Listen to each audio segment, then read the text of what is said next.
Best மணி gold வழங்கும் மாலை முரசு செய்திகள் தொலைக்காட்சியின் மக்கள் அரங்கம்.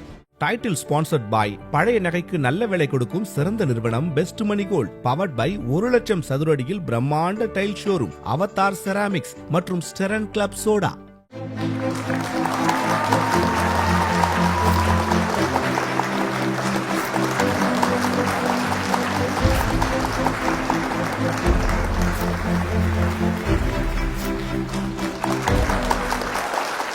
வணக்கம் நேயர்களே, மாலை முரசு செய்திகள் தொலைக்காட்சியின் மக்கள் அரங்கம் நிகழ்ச்சிக்கு உங்களை வரவேற்பதில் மகிழ்ச்சி. இன்றைக்கு மக்கள் அரங்கம் நிகழ்ச்சியில் நாம் எடுத்தாள போகும் தலைப்பு என்பது தாவேக ஆட்சி நல்ல மாற்றமா ஏமாற்றமா? மாற்றம் சமீப காலத்தில் அதிகம் உச்சரிக்கப்பட்ட வார்த்தை இதுதான். ஏறக்குறைய 60 ஆண்டுகளுக்கு பிறகு இருவரும் திராவிட கட்சிகளை வீழ்த்தி புதிய மாற்றமாக தமிழக வெற்றி கழகத்தை தமிழ் மக்கள் ஆட்சி கட்டிலில் அமர்த்தி இருக்கின்றனர். உண்மையிலேயே இது ஒரு நல்ல மாற்றமா அல்லது ஏமாற்றமா என்ற இருதரப்பு கருத்துக்களும் தொடர்ந்து அரசியல் களத்தில் அனல் பறக்க முன்வைக்கப்பட்டு வருவதை நாம் பார்த்து வருகிறோம். தாவேக ஆட்சி உண்மையில் நல்ல மாற்றமா? ஆம், நல்ல மாற்றம்தான். லஞ்சம் ஊழல் இல்லாத ஒரு ஆட்சியை நாங்கள் கட்டமைத்திருக்கிறோம். சமூக நீதியை கடைபிடித்து அதன் வழி நாங்கள் செயல்பட்டு கொண்டிருக்கிறோம். கூட்டணி கட்சிகளை மதித்து அவர்களுக்கான உரிய அங்கீகாரத்தை வழங்கி இருக்கிறோம். இப்படி தமிழர் தமிழ்நாட்டு நலனை அடிப்படையாக கொண்டு செயல்பட்டு கொண்டிருக்கும் தமிழக வெற்றி கழகத்தின் ஆட்சி உண்மையில் மக்கள் வரவேற்கக்கூடிய ஒரு நல்ல மாற்றம்தான் என்பது தாவேக மற்றும் அதனுடைய கூட்டணி கட்சிகளின் கருத்தாக இருக்கிறது. மறுபுறம் தமிழக வெற்றி கழகத்தின் ஆட்சி ஏமாற்றமா? ஆம், இது பெரிய ஏமாற்றம்தான். இதுதான் நீங்கள் சொல்லக்கூடிய மாற்றமா என்று தொடர்ச்சியாக எதிர்க்கட்சிகள் தரப்பில் இருந்து பல்வேறு விமர்சன கணைகள் தொடர்ந்து வருவதை பார்த்து வருகிறோம். குதிரை பேர அரசாக இந்த அரசு செயல்பட்டு கொண்டிருக்கிறது. சோஃபா மாடலை நம்பி சென்று விட்டனர். இது ஒரு ரீல்ஸ் அரசாக இருக்கிறது என்று பல்வேறு விதமான குற்றச்சாட்டுகள் தொடர்ச்சியாக வந்த வண்ணம் இருக்கின்றன. சட்டம் ஒழுங்கு, பாலியல் வன்கொடுமை உள்ளிட்ட அந்த தரப்பில் இருந்தும் தமிழ்நாடு சீர்கெட்டு இருக்கிறது. அதற்கு தமிழக வெற்றி கழகத்தின் ஆட்சிதான் காரணம். உண்மையில் இது ஒரு ஏமாற்றத்தை கொடுக்கக்கூடிய ஆட்சிதான் என்று எதிரணி தரப்பில் இருந்து கருத்துக்களை முன்வைப்பதையும் நாம் பார்த்து வருகிறோம். உண்மையில் இந்த இரண்டு கருத்துக்களில் எது உண்மையான கருத்து அல்லது உண்மைக்கு நெருக்கமாக இருக்கக்கூடிய கருத்து என்ற அடிப்படையில் இன்றைய மக்களரங்கம் நிகழ்ச்சியை நாம் கட்டமைத்திருக்கிறோம். நம்மோடு இந்த அமர்வை அலங்கரிக்க 6 பேர் விருந்தினர்களாக அமர்ந்திருக்கின்றனர். நல்ல மாற்றமே என்ற தலைப்பில் பேசுவதற்காக தமிழக வெற்றி கழகத்தின் செய்தி தொடர்பாளர்கள் 3 ஒரு அணியில் இணைந்திருக்கின்றனர். அந்த வகையில் திரு ஜெகதீச பாண்டியன், திரு இப்ராஹிம் ராவுத்தர், திரு விவேக் கணநாதன் ஆகிய 3 இணைந்திருக்கின்றனர். மற்றொரு அணியில் தமிழக வெற்றி கழகத்தின் ஆட்சி ஏமாற்றத்தை தான் வழங்கிக் கொண்டிருக்கிறது என்ற வகையில் பத்திரிகையாளர் விமர்சகர் திரு செந்தில்வேல், அதிமுக செய்தி தொடர்பாளர் திரு கல்யாண சுந்தரம், நாம் தமிழர் கட்சியில் இருந்து திரு இடும்பாவனம் கார்த்திக் ஆகியோர் இணைந்திருக்கின்றனர். மக்களரங்கம் 2 சுற்றுகளாக நடைபெற இருக்கிறது. தமிழக வெற்றி கழகத்தின் ஆட்சி நல்ல மாற்றமா ஏமாற்றமா? இந்த ஆட்சி ஏமாற்றத்தை தான் வழங்கிக் கொண்டிருக்கிறது என்ற அணியின் சார்பாக முதல் பேச்சாளராக நாம் தமிழர் கட்சியின் திரு இடும்பாவனம் கார்த்திக் அவர்களை பேச அன்போடு அழைக்கிறேன். திமுகவோட மோசமான ஆட்சி காலம் என்றால் 2006-2011. அதிமுக ஆட்சியிலே மோசமான ஆட்சி காலம் என்றால் 91-96. இந்த ஆட்சியை விட மிக மோசமான ஆட்சியாக இந்த தாவேக ஆட்சி இருக்க போகுது. 50 நாள்ல அது தெரிஞ்சிருச்சா? 50 நாட்கள்ல ஒரு ஆட்சியை மதிப்பிட முடியாது முழுமையா. ஆனா ஆட்சியோட திசைவழி போக்க சொல்லிடலாம். தமிழ்நாட்டை கடந்த காலத்தில் ஆண்ட ஆட்சியாளர் பெருமக்கள் ஒரு குற்றம் நடந்துச்சு, ஒரு சம்பவம் நடந்துருச்சு அப்படின்னா அந்த சம்பவத்துக்கு பொறுப்பேற்று பதில் சொல்வாங்க. அந்த பதில் ஏற்புடையா இருக்காது. ஆனா தாவேகாவோட தலைவர் முதலமைச்சர் விஜய் அவர்கள் எந்த சம்பவத்துக்கும் பொறுப்பேற்கவே மாட்டார். என் மேல பழி போடுறாங்க, என் மேல பழி போடுறாங்க அப்படின்னு பல்லவி பாடுவார். கரூர்ல 41 பேர் இறந்து போனாங்க. விஜய் திட்டமிட்டு 41 பேரை கொன்றார் என்று சொன்னால் அது பழி போடுறது. யாரும் சொல்லல விஜய் திட்டமிட்டு 41 பேரை கொண்டார்னு யாரும் சொல்லல. அது ஒரு விபத்து. அந்த விபத்துக்கு மூல காரணம் விஜய். ஏன்னா அவரோட காலதாமதம், அங்க இருக்கக்கூடிய மக்களை அவங்க கையாண்ட விதம், அது விபத்துக்கு காரணமா அமையுது. அப்ப அதுக்கு தார்மீக பொறுப்பேற்கணும், விஜய் பொறுப்பேற்கணும் சொன்னா இந்த நொடி வரைக்கும் பொறுப்பேற்கல. ஆனா என்ன சொல்றாரு, என் மேல பழி போடுறாங்கிறார். ஆட்சிக்கு வந்து முதல் வாரத்தில் போயிருக்கலாம், ஏன் போகல? இந்த பாதிக்கப்பட்ட குடும்பத்தாருக்கு பணி ஆணைய நீங்கள் முதல் வாரமே கொடுத்துருக்கலாமே, நீங்க கையெழுத்தா போட்டுக்கலாமே, ஏன் போடல? ஏன்னா கரூர்ல இடைத்தேர்தல் வரப்போகுது. அந்த இடைத்தேர்தல் வாக்கை மையப்படுத்தி மனிதமான கீழ்த்தரமான ஒரு அரசு. அதை தாண்டி என்ன இருக்குது? சட்டமன்றத்தில் பேசுறப்ப நான் மக்கள் பணத்தை தொடமாட்டேன், தொடவும் விட மாட்டேன், தொட்டவங்களையும் விட மாட்டேன், விடாம துரத்தி பிடிச்சி கச்சல் சேர்த்து. வேற என்ன இருக்குது? இதே முதலமைச்சர் விஜய் சட்டமன்றத்தில் பேசுறாரு, 2017 இருந்து 2021 வரைக்கும் எல்லா துறையிலும் ஓட்டை ஏற்படுத்திட்டாங்க. அந்த ஓட்டை ஏற்படுத்தவங்க எல்லாம் நாங்க வந்து அந்த துறைகளோட ஓட்டையை அடைச்சிட்டு இருக்கோம். 2017 இருந்து 2021 வரைக்கும், 2017 இருந்து 2021 வரைக்கும்னா எடப்பாடி பழனிசாமி ஆட்சி காலம். அதிமுக ஊழல் சக்தி என்று சொல்றாரு விஜய். அதிமுக ஊழல் சக்தினா அவர் எம்ஜிஆர் சொல்லல, ஜெயலலிதா சொல்லல, அவர் எடப்பாடி பழனிசாமி ஆட்சி காலத்தை சொல்றாரு. இப்ப என்ன சொல்றாங்க?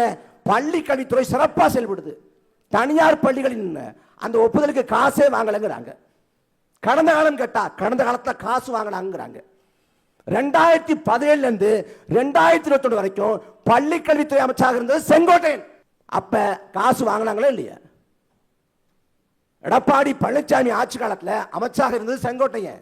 அதே போல கடம்பூர் ராஜு, விஜயபாஸ்கர், எம்ஆர் விஜயபாஸ்கர், திருச்சி வளர்மதி, இவங்க எல்லாம் எடப்பாடி பழனிசாமி ஆட்சி காலத்துல அமைச்சர்கள். உடுமலை ராதாகிருஷ்ணன் எல்லாருமே. எடப்பாடி பழனிசாமி ஊழல் செஞ்சாருன்னா உடுமலை ராதாகிருஷ்ணனும் வெள்ளமணி நடராஜனும் கடம்பூர் ராஜுவும் விஜயபாஸ்கரும் எம்ஆர் விஜயபாஸ்கரும் நிர்வாகத்தை சிறப்பாக கொடுத்தாங்களா? கக்கனாக காமராஜர் திகழ்ந்தாங்களா? என்ன பதில் இருக்கு? இப்ப திடீர்னு 6 சட்டமன்ற உறுப்பினர்கள் பதவி விலகிறாங்களே, பதவி விலகிட்டு தாவேக்களை சேர்றாங்களே, ஏன் சேர்றாங்க? தாவேக்கா ஒரு வாதத்தை வைக்குது, திமுக அதிமுக வாக்கு காசு கொடுத்ததுன்னு. நான் கேட்கிறேன், திமுக அதிமுக வாக்கு காசு கொடுத்தது உண்மைதான். காசு கொடுத்த ஆட்கள் தானே மரகதம் குமரவேலு, காசு கொடுத்த ஆட்கள் தானே சத்யபாமா, காசு கொடுத்த ஆள் தானே ஜெயக்குமார், காசு கொடுத்த ஆள் தானே எஸ்ஐக்கு சுப்பையா. அப்ப காசு கொடுத்து 40 கோடி 50 கோடி செலவு பண்ணி சட்டமன்ற உறுப்பினர் பதவியை ஆனவங்க பெற்றவங்க 30 நாளுக்குள்ள அதை ராஜாவா பண்றாங்கன்னா என்ன நோக்கம்? இங்க 50 கோடி அடிக்கலாம்னா அங்க போனா 200 கோடி அடிக்கலாம்ங்கிற லாபநட்ட கணக்கு. இதை தாண்டி 15 நாள்ல அம்மாவினுடைய ஆட்சியை நாங்க பாக்குறோம், அதனால இந்த அற்புத ஆட்சிக்கு ஆதரவு கொடுக்க நாங்க போறோம்னு சொல்றாங்க. அம்மா சொத்துக்கு இப்படி ஈடுபட்டாங்களே, இவங்களும் செய்வாங்களா? விஜயபாஸ்கர் மேல சொத்து வழக்கு இருக்குது, எம்ஆர் விஜயபாஸ்கர் மேல சொத்து வழக்கு இருக்குது. அதை யார் நடத்தினா தமிழக லஞ்ச ஒழிப்புத்துறை சம்பந்தப்பட்ட ஆட்களே ஆளுங்கட்சியை சேர்ந்துட்டா எந்த லட்சத்தை வழக்கு நடக்கும்? இது மாற்றாட்சி இல்லை. திமுக அதிமுக கொடுத்ததை விட மோசமான கொடுங்கலாட்சி கொடுப்பாங்க. ஆனா பேசுறேன், நான் வந்து தாய் மாமனா செயல்படுவேன். நான் கேட்கிறேன், 35 லட்சத்துக்கு மேல 41 குடும்பத்துக்கும் கொடுத்தாச்சு, அரசு கட்சிகள் கொடுத்தாச்சு. ஆனா இது போதுமானது இல்லை அப்படின்னா அரசு வேலை தர்றங்கிறது. அமோனியா வாயு கசிவால 18 பேர் இறந்து போனாங்க, புலம்பெயர் தொழிலாளர்கள். அவங்களுக்கு ஒரு 10 லட்சம் நிவாரணம் கொடுத்தான்னு, வெறும் 2 லட்சம் நிவாரணம். எல்லா இடத்துக்கும் ஆய்வுக்கு கிளம்புறேன், ஆய்வு பண்றேன். ஐன்ஸ்டீன் கூட இவ்வளவு ஆய்வு பண்ணிருக்க மாட்டார். அவ்வளவு ஆய்வுக்கு போறோம். நீங்க அந்த தொழிற்சாலைக்கு ஆய்வுக்கு போகல. நாங்க வந்து நடவடிக்கை எடுப்போம், சமரசம் பண்ண மாட்டோம். அமைச்சர் சரத்னு ஒருத்தர் இருக்காரு, குழந்தைகளுக்கு வந்து மருந்து கொடுக்கறதுல நிபுணர். அவர் மீது எடுக்கப்பட்ட நடவடிக்கை என்ன? நான் வந்து தக்கலை மூமெண்ட் பண்ணேன். என்ன பண்ணீங்க? நான் குழந்தைக்கு மாத்திரையை உடைச்சுக்கிட்டு இருந்தேன். சரிங்க, குழந்தை எங்க? அந்த குழந்தையே அவர் தாங்க. இப்படிப்பட்ட நிர்வாகம் உலகத்துக்கே தெரியுங்க, ஊருக்கே தெரியுங்க.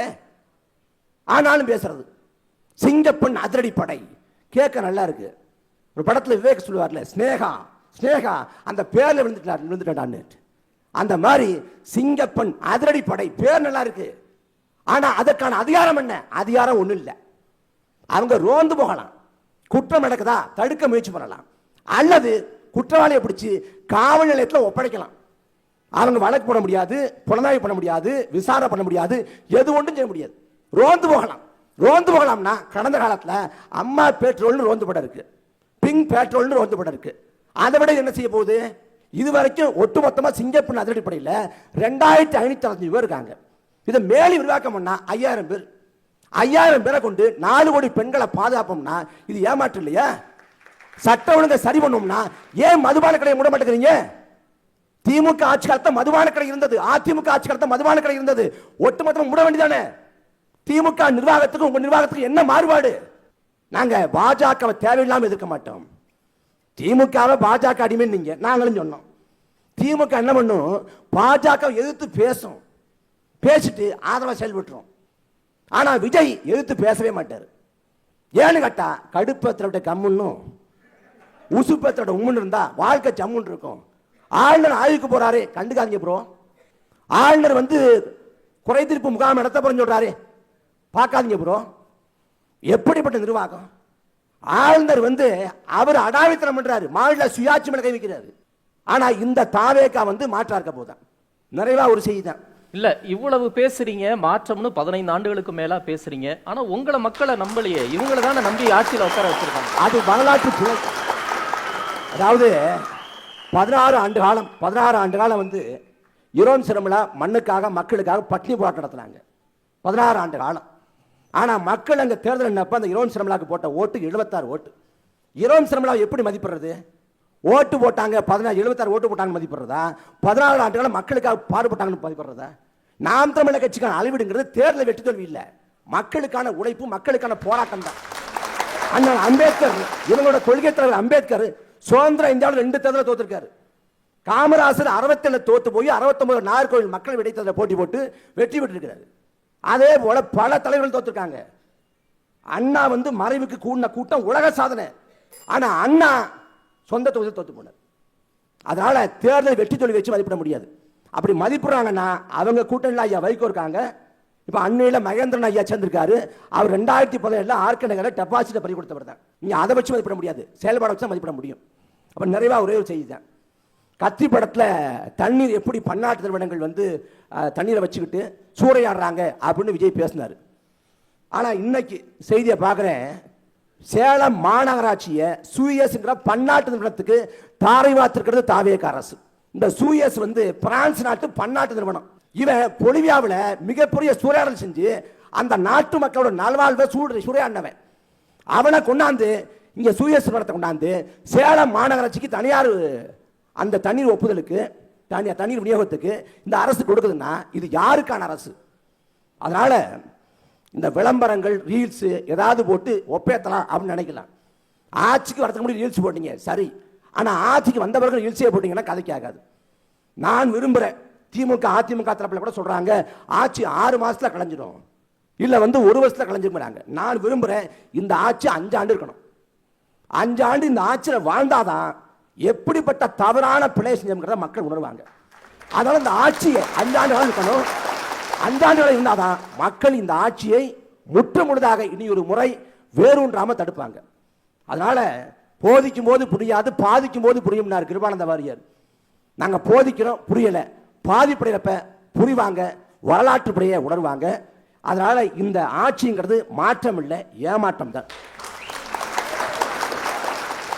நன்றி திரு இடும்பாவனம் கார்த்திக். தொடர்ந்து தாவேகா செய்தி தொடர்பாளர் திரு விவேக் கணநாதன் அவர்களை பேச அன்போடு அழைக்கிறேன்.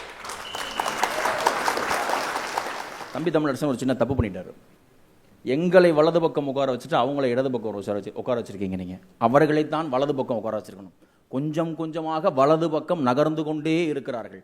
வலது என்றால் பாஜக, வலது என்றால் இந்துத்துவம், வலது என்றால் ஒன்றியத்தோடு கைகுலுக்கி கொண்டு இங்கே இருப்பவனை முதுகில் குத்துவது, வலது என்றால் பண்ணையார்களுக்கு ஆதரவான ராஜாங்கத்தை நடத்துவதற்கு சாமானியர்களை வந்து சவுக்கால் அடிப்பதை போன்ற விமர்சனங்களை தொடர்ந்து வைத்து சாமானியர்கள் அரசியலில் எழுந்து வந்துவிடக் கூடாது என்று தங்கள் பண்ணையார் புத்தியால் மிரட்டி பார்ப்பது.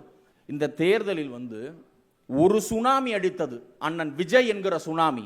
அந்த ஒரு சுனாமியில் ஆழ்வார்பேட்டையில் கூட்டுக்குழுவாக சேர்ந்து இவர்கள் நடத்திய ஒதுங்க தொடங்கியவர்கள் இப்பொழுது அம்பாசமுத்திரத்தில் போய் கரை ஒதுங்கி இருக்கிறார்கள். இன்னும் கொஞ்ச நாள்ல வந்துரும் அபிஷியலா இவர்கள் அம்பாசமுத்திரத்தில் எப்படி கரை ஒதுங்குறாங்கிற செய்தி வந்துரும். காண கண்கோடி வேண்டும். திமுக, அதிமுக, நாம் தமிழர் 3 வரிசையாக ஒரு வரிசையில் உட்கார வைத்திருக்கிறது. வரலாற்றில் யாரும் சாதிக்கவில்லை, அண்ணன் விஜய் சாதித்திருக்கிறார். 77 அதிமுக ஆட்சிக்கு வந்த பிறகு திமுகவையும் அதிமுகவையும் இணைத்து வைப்பதற்கு யாராரோ முயற்சித்து பார்த்தார்கள், யாராலும் முடியவில்லை. 50 ஆண்டு காலத்திற்கு பிறகு இப்பொழுது நாங்கள் சாதித்து காட்டிருக்கிறோம். இன்றைக்கு கூட்டணியாக இணைந்திருக்கிறீர்கள், நாளைக்கு நீங்கள் எல்லாமுமாவும் இணைந்து விடுவீர்கள்.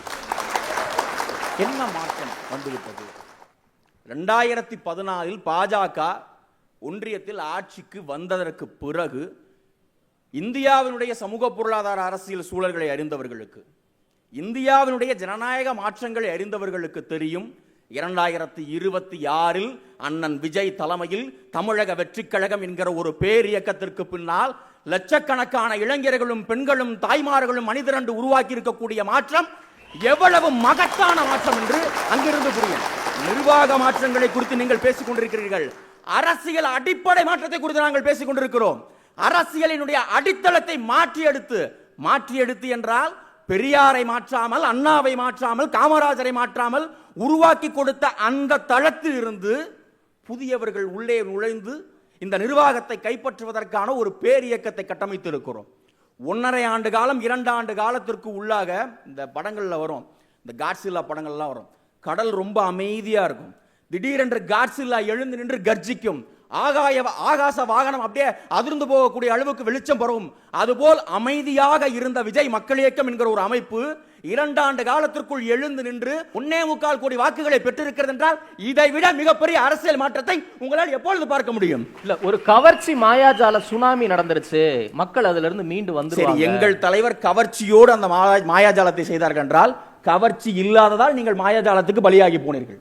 உங்களிடம் கவர்ச்சியும் கிடையாது, உங்கள் முன்னோர்கள் கொடுத்து விட்டு போன கொள்கையும் கிடையாது, கொள்ளையடித்த பணம் மட்டும்தான் இருக்கிறது. கிளுகிழப்பைய காட்டி குழந்தை ஏமாத்துற மாதிரி ஏமாத்திட்டாங்க, அது தாய் கிட்ட திரும்பி வந்துதான் தீரணும். கண்டிப்பா திமுக அது தாயிடம் இருந்து தப்பித்து வரவில்லை, பேயிடமிருந்து தப்பித்து வந்திருக்கிறது, ஊழல் பிசாசுகளிடமிருந்து தப்பித்து வந்திருக்கிறது.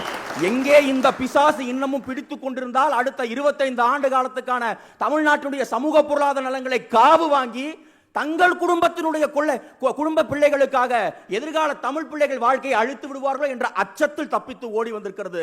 அரவணைத்துக் கொள்வதற்கு தாய் அன்போடு எங்கள் அண்ணன் விஜய் இருக்கிறார். 1967 தமிழ் சமூகத்துக்கென்று ஒரு மகத்தான அறிவு புரட்சியை, உலகம் முழுவதும் நடந்து கொண்டிருந்த நவீன ஜனநாயக மாற்றத்தை ஒரு மாநில அரசியல் கட்சியாக உள்வாங்கி பேரறிஞர் அண்ணா சமைத்துக் கொடுத்தார் என்றால் அன்று அறிவு மாற்றம் தேவைப்பட்டது. அதனால் பேரறிஞர் அண்ணா அந்த மாற்றத்தை கையில் எடுத்தார். இன்று அன்பு மாற்றம் தேவைப்படுகிறது. சாமானியர்கள் மீது கருணை, எளியவர்கள் மீது கருணை, ஏதும் இல்லாதவர்கள் மீது கருணை, எந்த பின்புலமும் இல்லாதவர்கள் மீது கருணை. அதனால் அன்று பேரறிஞர் அண்ணா எழுந்தார், இன்று பேர் அன்பின் அண்ணாவாக எங்கள் தலைவர் விஜய் அவர்கள் எழுந்திருக்கிறார். இன்றைக்கு நீங்க பேசுற விமர்சனம் எதையுமே தேர்தலுக்கு முன்னாடி நீங்க பேசலையா? எல்லா விமர்சனமும் எங்கள் மீது வைக்கப்பட்டது, எல்லா பழியும் எங்கள் மீது போடப்பட்டது. கொலைகார பழி சுமத்தப்பட்டவர்கள் எங்க தலைவர் மீது கொலைகார பழி சுமத்தினீர்கள். எங்களை ஆதரித்த பெண்கள் மீது வேசி பட்டம் கட்டினீர்கள். சமூக வலைதளங்களில் நாங்கள் அனுபவித்த உளவியல் சித்திரவதை என்பது இத்தனை ஆண்டு காலத்தில் எந்த கட்சியும் எந்த அமைப்பும் எதிர்கொள்ளாத சித்திரவதை. அத்தனை சித்திரவதையும் மீறி இந்த பிள்ளைகள், இந்த தலைவன், இந்த இயக்கம் தான் ஆட்சியில் இருக்க வேண்டும் என்று கொடுத்திருக்கிறார்கள் என்றால் அதற்கு பெயர் கவர்ச்சி அல்ல, இது ஒரு தலைமுறையுடைய நம்பிக்கை. ஒரு தலைமுறையின் நம்பிக்கை. 67 நடந்தது ஒரு தலைமுறை மாற்றம். அந்த தலைமுறை மாற்றம் போதவில்லை என்கிற பொழுது 77 நடந்தது. 50 ஆண்டு காலம் அமைதியாக இருந்த தமிழ்நாடு உருண்டு திரண்டு எழுந்து மீண்டும் அதே பெரியார் பாதையில், அதே அண்ணா பாதையில், அதே காமராஜர் பாதையில் இனி பயணிப்பதற்கு திமுகவுக்கும் அதிமுகவுக்கும் தகுதி இல்லை. எடப்பாடி பழனிசாமிக்கும் ஸ்டாலினுக்கும் தகுதி இல்லை. இந்த மனிதனுக்குத்தான் தகுதி இருக்கிறது என்றுதான் எங்கள் அண்ணன் விஜய் அவர்களுக்கு அந்த பொறுப்பை கொடுத்திருக்கிறார்கள். இப்ப ஆளுநர் பாதையில போயிட்டாரு விஜய். ஆளுநர் என்ன சொன்னாலும் கேட்கிறாரு அப்படின்னு சொல்றாங்க, கையெழுத்து போடுறாருங்கிறாங்க. என்ன சொல்றீங்க? ஆளுநரோடு கைகுலுக்கி கொண்டு ஆட்சியை கவிழ்ப்ப முயற்சித்து செய்து கொண்டிருப்பவர்கள் யார் என்று மக்களுக்கும் தெரியும், உங்களுக்கும் தெரியும். இந்த ஆட்சியை அமைப்பதற்காக எங்கள் அண்ணன் ஆளுநர் மாளிகைக்கு எத்தனை முறை அழைக்கழிக்கப்பட்டார் என்பது மக்களுக்கும் தெரியும், உங்களுக்கும் தெரியும். ஆளுநரை அவருக்குரிய மரியாதையோடு நடத்துவதற்கு பெயர் ஆளுநரோடு கைகுலுக்குவதல்ல. ஆளுநரிடம் போய் மனு கொடுத்தால் அங்கே ஒன்றியத்தில் ஏதாவது வேலை நடக்கும் என்று அடித்தளத்திலே உருவிட்டுக் கொண்டிருக்கிறீர்களே, அதற்கு பெயர்தான் ஆளுநரோடு கை குலுக்குவது. எங்களுக்கு கள்ள சமரசம் எதுவும் கிடையாது. நாங்கள் அவர்களோடு நல்ல சமரசத்துக்கும் போக விரும்பவில்லை. ஆளுநர் அவருக்கு உரிய அரசியலமைப்பு சட்ட பணிகளை செய்தால் போதும் என்ற இடத்தில் அவரை நாங்கள் வைத்திருக்கிறோம். வரிசையா ஒவ்வொரு நிர்வாக மாற்றங்கள் குறித்து இதான் அவங்க சொன்னாங்க.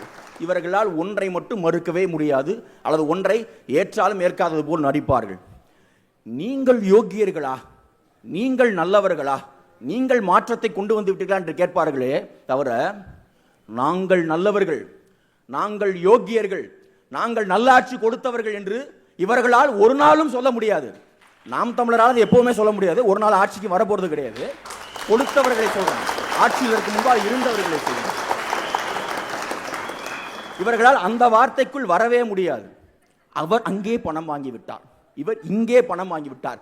நீங்கள் வாங்கி திளைத்து ஊறி ஒட்டுண்ணியாக இந்த மண்ணை சுரண்டி அடித்ததை பார்த்த பிறகுதானையா எங்கள்கிட்ட இந்த ஆட்சியை தூக்கி கொடுத்தார்கள் மக்கள். தமிழ்நாட்டு வரலாற்றில் அடுத்தடுத்து 2 ஆட்சிகள், திமுக அதிமுக 2 பெரிய கட்சிகள் ஆட்சியில் இருந்து 2 தலைமைகளும் ஒரே நேரத்தில் வந்து நிராகரிக்கப்பட்டிருக்கிறது. இதுல என்ன பாருங்க நீங்க, இப்போ இவர்கள் எந்த இடத்துக்கு வந்துட்டாங்கன்னா, இவர்கள் 2 பேர் கட்சிக்கு யார் தலைமைன்னு இவங்களுக்கே தெரியல. எடப்பாடி பழனிசாமியை முதலமைச்சராக்குவதற்கு உதயநிதி ஸ்டாலின் உழைத்துக் கொண்டிருக்கிறார்.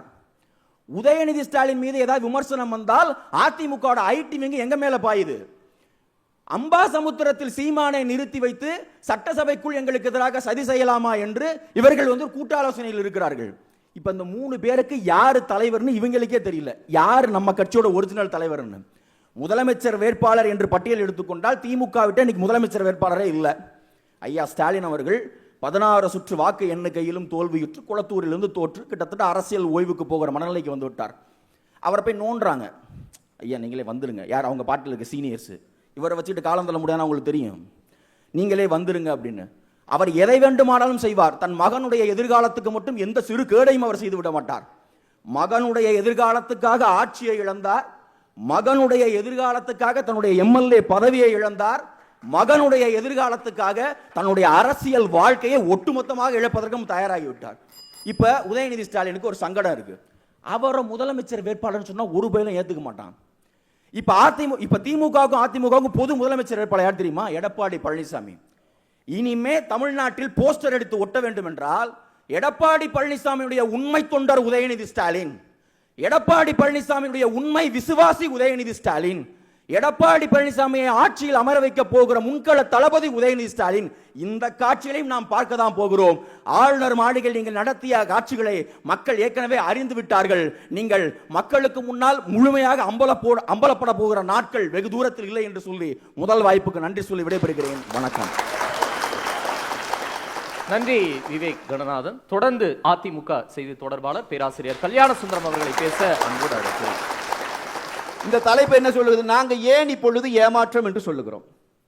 50 நாள் இந்த ஆட்சி நடந்திருக்கு. இந்த மக்கள் எதை எதிர்பார்த்து வாக்களித்தார்கள்? உண்மையில் ஒரு பெரும்பான்மை கொடுக்கவில்லை. தாவேகாவிற்கு 118 இடங்கள் கிடைக்கவில்லை.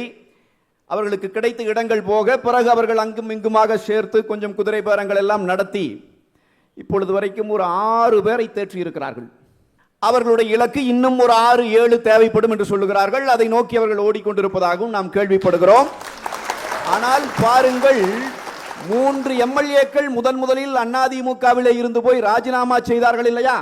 அவர்கள் ராஜினாமா செய்ததற்கு பிறகு காலியான இடங்களுக்கு இந்திய தேர்தல் ஆணையம் இடைத்தேர்தல் அறிவித்து விட்டது. இந்த 3 பேரின் காலியான இடங்களுக்கு அறிவிக்கவில்லை என்று சொன்னால், நீங்கள் கார்த்தி பேசுகிற போது கேட்டீர்கள் 50 நாளிலேயே கணித்து விட்டீர்களா என்று. 100வது நாளில் கணிக்கிற வரை இந்த அரசு இருக்குமா என்கிற கவலை எங்களுக்கு இருக்கிறது. இந்த அரசின் மீது நாங்கள் வைக்கிற முதல் குற்றச்சாட்டே இந்த நாட்டினுடைய ஜனநாயகத்தை, இந்த நாட்டினுடைய அரசியலமைப்பு சட்டத்தை, இந்த நாட்டினுடைய இறையாண்மையை கேவலப்படுத்துகிற, கொச்சைப்படுத்துகிற வேளையிலே திரு விஜய் அவர்களினுடைய அரசு ஈடுபட்டிருக்கிறது. குதிரை பேரம் நடத்தக்கூடாது என்று இந்த அரசமைப்பை கொடுத்தவர்கள் ஏன் கொடுத்தார்கள்? எதற்கு கொடுத்தது? மக்களை ஏமாத்தாதேங்கிறதுக்காக. ஆனால் ஒரு கட்சியில இருந்த எம்எல்ஏக்களை நீங்க உங்களுக்கு தனி மெஜாரிட்டி கிடைக்காதப்ப நீங்க வேற வேற கட்சியில உங்க கட்சியில் ஆட்கள் போய் சேர்றாங்க. அதை நான் குறை சொல்லல, கட்சியில் நடக்கும். எம்எல்ஏ ரிசைன் பண்ணிட்டு உள்ள கூட்டிட்டு போறீங்க பாருங்க, கீழ்த்தளத்திலே ரிசைன் பண்ணிட்டு மேல வரும்போதே உறுப்பினர் அட்டை தயாராக இருக்கிறது பாருங்கள். இந்த குதிரை பேரம் நான் சொல்லுகிறேன், திரு விஜய் அவர்களினுடைய அரசியல் தொடங்குகிற போதே கரும்புள்ளியிலே தொடங்குகிறது. ஒரு கருப்பு வரலாற்றை எழுதுகிறார்கள். மோசமானது. இதுக்கு ஏதாவது கேள்வி வச்சோம்னா இவங்க உடனே நம்மளை பூரா இப்போ ஒரு அணியில சேர்த்துறாரு. தோழர் கூட சொன்னார். இல்ல நீங்களும் திமுக இணைய முயற்சிக்கவே இல்லையா? இல்ல நான் வர்றதுக்கு வர்றேன். அதுக்குள்ள அவர் வலதுன்னாரு, அந்த பக்கம் வலது உட்காந்துட்டாங்கன்னாரு. நான் அன்பான தோழரை கேட்கிறேன், காங்கிரஸ் இடதா? ஆட்சியே காங்கிரசினுடைய ஆட்சி தானே. காங்கிரஸ் இடதா? இடதும் வலதும் எத்தனை காலம் தான் இப்படி புழுகிக் கொண்டே தெரிவது. ஆட்சிக்கு வருவதற்கு முன்னால் நிறைய பொய்க்கதைகளை கட்டிவிட்டீர்கள், கண்டுகொள்ளாமல் போனோம். ஆட்சியிலே இருக்கிற போது உண்மை பேச வேண்டும் இல்லையா? நீங்கள் எல்லாம் சேரவில்லையா? திமுகவோடு சேரவில்லையா? இது ஒரு பெரிய கேள்வி. இதுக்கு இந்த அரங்கத்தில் பதில் சொல்லக்கூடாதுன்னு வந்து, ஆனால் நீங்க கேட்டீங்க, சொல்றேன். அதிமுகவும் திமுகவும் சேருவதற்கு முயற்சி செய்தார்கள். சொன்னது யார்? எங்கள் கட்சியிலே இருந்து வெளியே போன சில பேர் செய்தியாளரிடமே சொன்னார்கள். அதுதான் ஆதாரம் என்று பேசுகிறார். அவர்களே சொன்ன செய்தி என்ன? அண்ணன் திருமாவளவன் அவர்களை நாங்கள் முதலமைச்சராக்கி விட வேண்டும் என்று நினைத்தோம். எடப்பாடி பழனிசாமி அவர்கள் முடியாது என்று சொல்லிவிட்டார். அண்ணன் திருமாவளவன் அவர்களை எப்படி முதலமைச்சராக்குவது? திமுகவும் அதிமுகவும் சேர்ந்தால் தானே அண்ணன் திருமாவளவன் அவர்களை முதலமைச்சராக்க முடியும். அதில் தானே இவர் அமைச்சராக இருக்க முடியும். அந்த பிளானை நாங்க சொன்னோம். எடப்பாடி பழனிசாமி அவர்கள் மறுத்து விட்டார் என்று சொன்னவர் தான் தற்பொழுது உங்கள் முதலமைச்சரோடு கைகுலுக்கிக் கொண்டு பட்டு வேட்டி சட்டையிலே முதலமைச்சர் நிற்கிற போது பூங்கொத்து கொடுத்து கொண்டிருந்தார். எனவே திமுகவோடு கள்ள உறவு வைக்க வேண்டும் என்று விரும்பியவர்கள் இப்பொழுது உங்கள் அணியிலே இருக்கிறார்கள் என்பதை அன்பாக நான் உங்களுக்கு நினைவுபடுத்த விரும்புகிறேன். அடுத்தது, இந்த குதிரை பேரத்தை வந்து நான் மட்டும் சொல்லிட்டு போகல, இவங்க கூட்டணியில ஏன் இது ஏமாற்றம் நான் சொல்றேன்னா, மொத்தமாய் இழக்கிற மாநில உரிமைகளை. என் அன்பு சகோதரர்கள், நீங்கள் தாவேகாவிலிருந்து வந்திருக்கிறீர்கள். நான் உங்கள் பாதம் பணிந்து சொல்லுகிறேன், நீங்கள் ஆட்சி அமைத்து விட்டீர்கள், நாங்கள் வாழ்த்து சொல்லுகிறோம். உங்கள் ஆட்சியை கெடுக்க வேண்டும் என்பதன் நோக்கமல்ல. ஆனால் இங்கே தாவேகா இன்றைக்கு திரு விஜய் அவர்கள் முதலமைச்சராக இருக்கலாம், நாளைக்கு அண்ணன் எங்கள் பொதுச் செயலாளர் எடப்பாடியார் முதலமைச்சராக இருக்கலாம், இன்னொரு நாள் ஐயா ஸ்டாலின் அவர்கள். அதுள்ள தமிழ்நாடு அரசு என்பது தமிழர்களினுடைய இறையாண்மையை காப்பாற்ற வேண்டியது. அந்த அறிவும் புரிதலும் இருக்க வேண்டும். தமிழ்நாடு அரசு இன்றைக்கு அமைந்த பிறகு நான் சொல்லுகிறேன், மாநில உரிமைகளை இவர்கள் முற்ற முழுவதுமாக அடகு வைக்கிறார்கள். மேகதாதுவுல அணை கட்டுறதுக்கு கர்நாடகா இவ்வளவு வேகமா வேலை செய்கிற போது ஒரு முதலமைச்சர் அங்கு உட்கார்ந்து பேசாத பேச்சு பேசுறாருங்க. இவங்க நடுவர் மன்றம் அமைக்கலாம்ங்கிறாங்க. எதுக்கு நடுவர் மன்றம்? ஐயா, 2007 2011 ஏற்கனவே நடுவர் மன்ற தீர்ப்பும் உச்சநீதிமன்ற தீர்ப்பும் மிக தெளிவாக தமிழர்களினுடைய உரிமையை நிலைநாட்டி இருக்கிறது. காவிரி நம்முடைய உரிமை. உங்களுக்கு நீங்கள் எதிர்க்கட்சியாக இருக்கிற போது, கட்சி தொடங்கிய போது எதுவுமே தெரியவில்லை என்றால் பரவாயில்லை, ஆட்சிக்கு வந்த பிறகு உங்களுக்கு தெரிய வேண்டாமா? நீ ஒரு நடுவர் மன்றத்தை போட்டு அந்த நடுவர் மன்ற நாளைக்கு ஒரு தீர்ப்பை சொல்லிட்டு போயிட்டான்னா அது இந்த இனத்திற்கு எதிராக போய்விட்டது என்றால் ஆயிரக்கணக்கான பேர் ரத்தம் சிந்தி உயிர் கொடுத்து பெற்ற அந்த காவிரி உரிமையை இவர்களுடைய அறியாமையால் நாம் இழப்போம். ரீல்ஸ் போட்டே தெரியலாமாங்க? நீங்களும் நானும் ரீல்ஸ் போட்டு தெரியல. தஞ்சாவூர்ல விவசாயி செத்து கிடப்பான். என்ன நடவடிக்கை? தென்காசியில 5000 மூட்டை நெல் பார்த்திருப்பீங்க, எரிஞ்சிட்டு இருக்குது. அமைச்சர், நான் ரொம்ப வேதனையை பதிவு செய்கிறேன், அவங்களை எனக்கு அப்படி விமர்சிக்கணும்னு எனக்கு இது இல்லை. ஆனால் நான் அமைச்சர் ரீல்ஸ் போடுறாருங்க, போய் மூட்டை எரியிற இடத்துல நின்றுட்டு. என்ன சார் நடவடிக்கை? எங்க சார் இது? ஏன் தமிழ்நாட்டிலிருந்து எதுக்கு சார் மத்திய அரசினுடைய பிரதிநிதியா, எதுக்கு சார் கர்நாடகாவை சேர்ந்தவரை போடுறீங்க? ஏன் போடுறீங்கன்னு கேட்டா என்ன சொல்றீங்க? அவர் கர்நாடகா இல்ல, அவர் ஆந்திராக்காரரு. இதுவா சார் பதில்? இது மாற்றமா சார் இது? அதுக்கு மேல கேட்டேன்னுங்கிறாங்க, உங்க கட்சியில தெலுங்கு பேசுகிறவர்கள் இல்லையா? உங்க வச்சு தெலுங்கு பேசுகிறவன், கன்னடம் பேசுகிறவன், தமிழ்நாட்டிலே வாழ்கிறவன் குறித்து நாங்கள் பேசல. அந்த பிரிவினைவாதம் அல்ல. தமிழ்நாட்டிலே வாக்குரிமை இருக்கிறதா உங்களுடைய பிரதிநிதிக்கு? அவர் தமிழ்நாட்டிற்கு அவருக்கு சம்பந்தம் இருக்கிறதா? விஜய் அவர்கள் நடித்த படத்திலே விஜய் அவர்களுக்கு 200 கோடி ரூபாய் சம்பளம் கொடுத்தார் என்பதை தவிர அவருக்கு இன்னொரு ஏதாவது தகுதி உண்டா? கோட்டூர்புரத்துல தான் அவர் வீடு இருக்குன்னு அட்ரஸ் கொடுத்திருக்காங்க. ஓட்டு இருக்கா? எனக்கும் கூட தான் ஈக்காட்டு தாங்கல்ல வாடகைக்கு வீடு இருக்குது, ஓட்டு சிங்கானல்லூர்ல இருக்குது. அதுக்கு என்ன செய்யறது நம்ம? என்ன அது இல்ல. அப்ப என்ன சார் இது? இது மாற்றமா சார்? இது பெருத்த ஏமாற்றம். இது பெருத்த ஏமாற்றம். இது மத்திய அரசிடமும் பக்கத்து மாநிலங்களிடமும் நம்முடைய உரிமைகளை இழக்கிறோம். இது இனி ஒரு ஆட்சி வந்தாலும் மீட்க முடியாத அளவுக்கு மாட்டிக்குவோம். இது குறித்து மரியாதைக்குரிய முதலமைச்சர் விஜய் அவர்களுக்கு புரிதல் உண்டா? நான் அவருக்கு அன்போடு சொல்றேன், அண்ணன் ஜெகதீஷ் பாண்டியன் அவர்கள் ஒரு வேட்பாளராக நின்றவர், என்னுடைய நண்பர், அடுத்து பேச இருக்கிறார், நம்முடைய சகோதரர். உங்களால் முடிந்தாலும் சொல்லுங்கள், இல்லை என்றால் இந்த நிகழ்ச்சியை பார்க்கிறவர்கள் யாராவது முதலமைச்சருக்கு சொல்லுங்கள், தயவு கூர்ந்து மீண்டும் ஒரு 50 ஆண்டுகளுக்கு பின்னால் தமிழ்நாட்டை எடுத்து போகாது. காட்சி கெளியன் கடுஞ்சொல்ல நல்லனேல் மீக்கூறு மக்கள் நிலம் சொல்லி இருக்கிறது, தமிழ் சொல்லி இருக்கிறது, வழிகாட்டி இருக்கிறது, ஒரு தலைவனுக்கான வழிகாட்டல். காட்சி கெளியனாக இருக்க வேண்டும். அவர் சாப்பாடு கொண்டு வந்துடுறாரு, அங்கேயே சாப்பிட்றாரு. அது தாவேக்காவை நேசிக்கிறவர்களுக்கு அது போதுமானதாக இருக்கலாம். அவங்களுக்கு அதே நிம்மதி, அப்பா பாரு சாப்பாடு கொண்டு வர்றாரு, ஏன்னா அவர்கள் அவரை விரும்புகிறார்கள், தவறில்லை. ஒவ்வொருவரும் ஒவ்வொரு தலைவரை விரும்புகிறோம், அந்த தலைவரை பற்றி புகழ்பாடுவதில் எல்லாருக்கும் ஒரு விருப்பம் இருக்கும்.